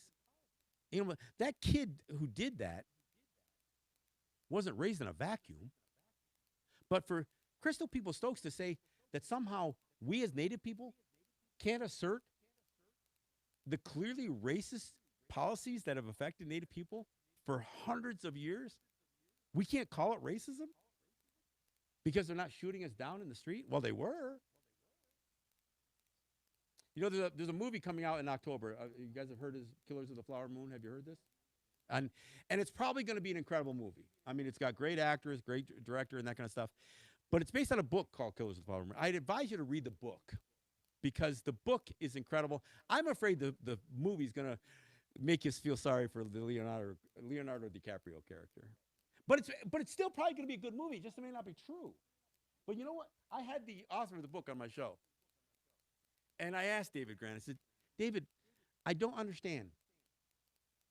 The Tulsa massacre, or the Osage murders took place in the 1920s, primarily.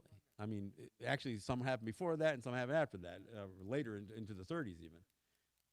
But you never mentioned that 40 miles down the road was the Tulsa riots. You wrote the book, and you read the book.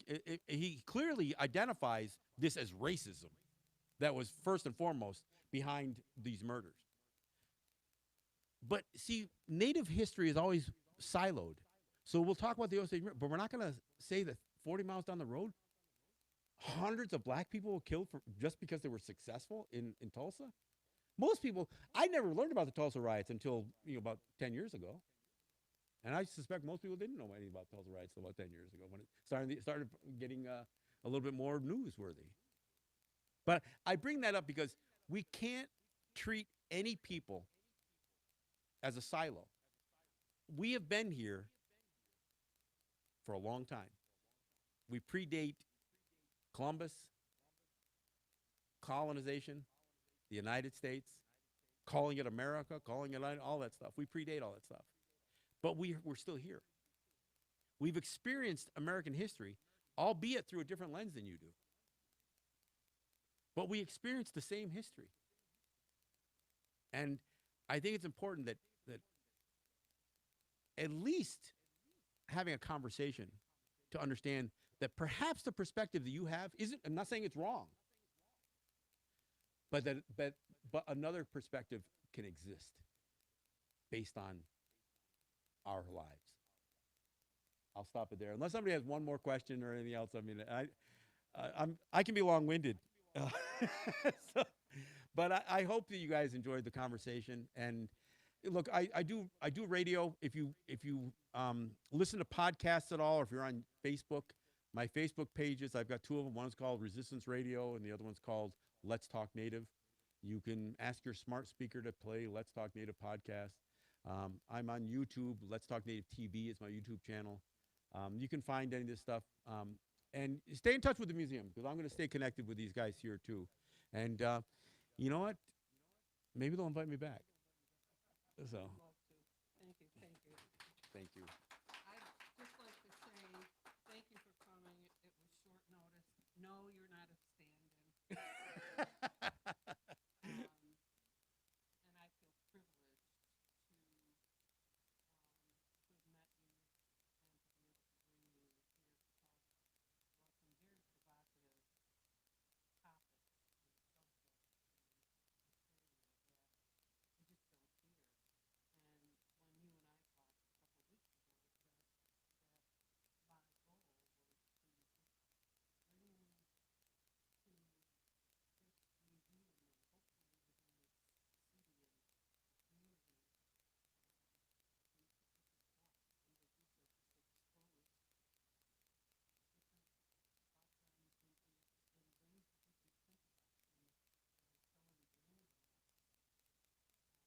and maybe it changes behavior a little bit. Maybe you just have a little bit more of an open mind on, and the one thing I will say is it's unfortunate that there aren't a whole lot of Native people who are willing to have these conversations.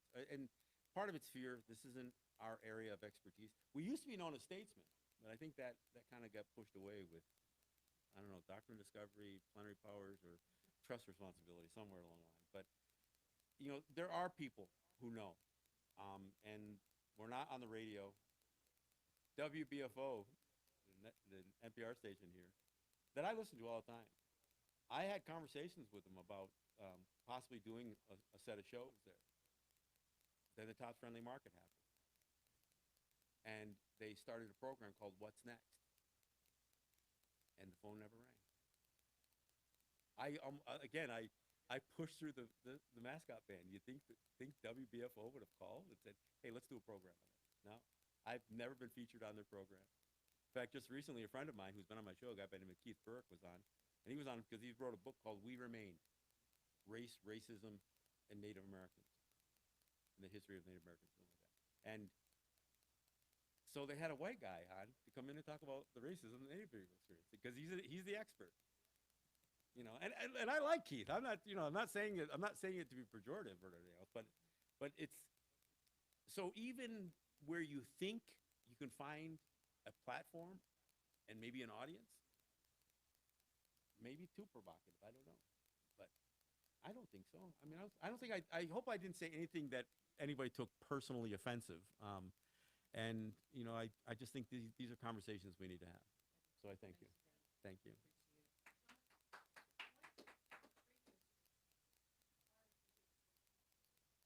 I'm going to stop this right now. We're done here. I'm on WBAI in New York City and on WPFW in Washington, D.C. PFW in D.C. WPFW, they're Pacifica stations. And I've been doing, I used to be on commercial radio here. I actually bought airtime, paid programming here for a while on one of the not WBEN, but one of their sister stations. I don't remember. But so I used to be on radio here, and then when I got a chance to do that, I decided to stop paying for radio, and I let that show, which was Let's Talk Native, be a podcast, and let Resistance Radio be my radio show. But yeah, WBAI in New York and WPFW in Washington, D.C. WBAI. I always mix it up. I always say BIA, but you can wonder why, right? But BIA. So those are the two stations that I'm on. I'm off until October 5th. I'm actually preempted for a couple of weeks.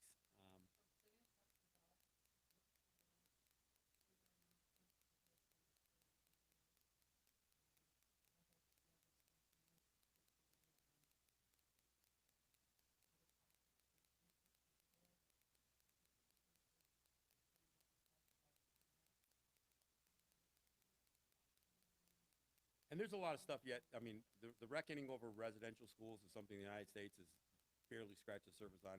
Canada kind of, you know, they shortchanged their so-called Truth and Reconciliation Commission on the residential schools. Now the Native territories had to get their own engineers to come in with ground penetrating radar to find bodies buried at these schools. So that's an issue that's going to become a more of a hot topic because we're not going to stand back while the United States kind of tries to. This isn't a child abuse case. This is genocide. This isn't a few bad apples within church organizations. This step, and so there are guys like me who are not going to be quiet about this thing. So, did you have a question?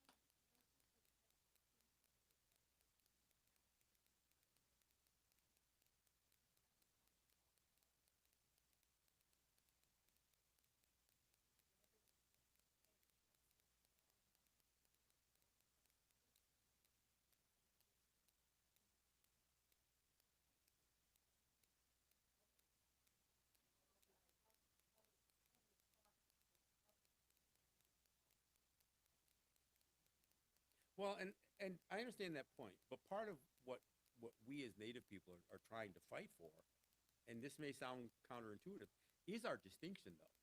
I mean, I don't consider myself an American. Well, I mean, I'm Mohawk, and that's who I was born, and that's not to.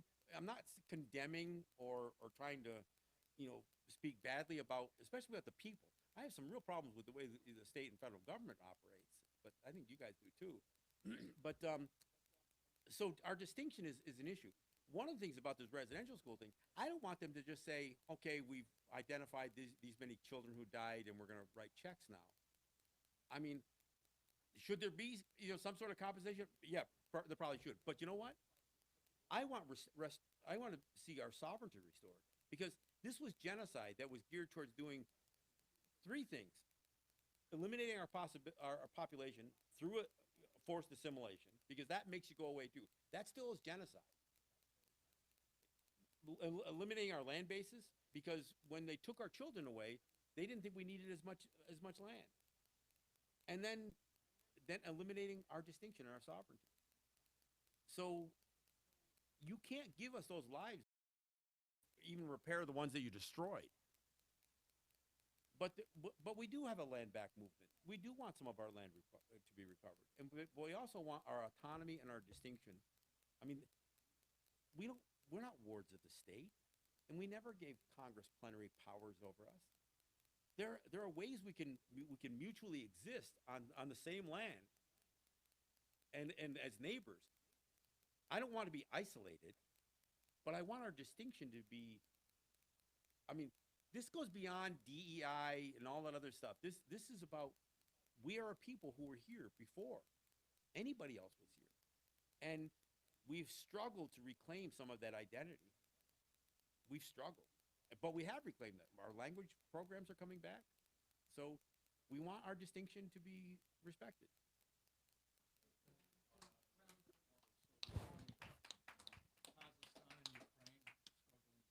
Sure, yeah, I mean, and you can embrace that kind of those levels of autonomy, and even defend them, but we don't seem to get that same, respect here. So that's part of the problem.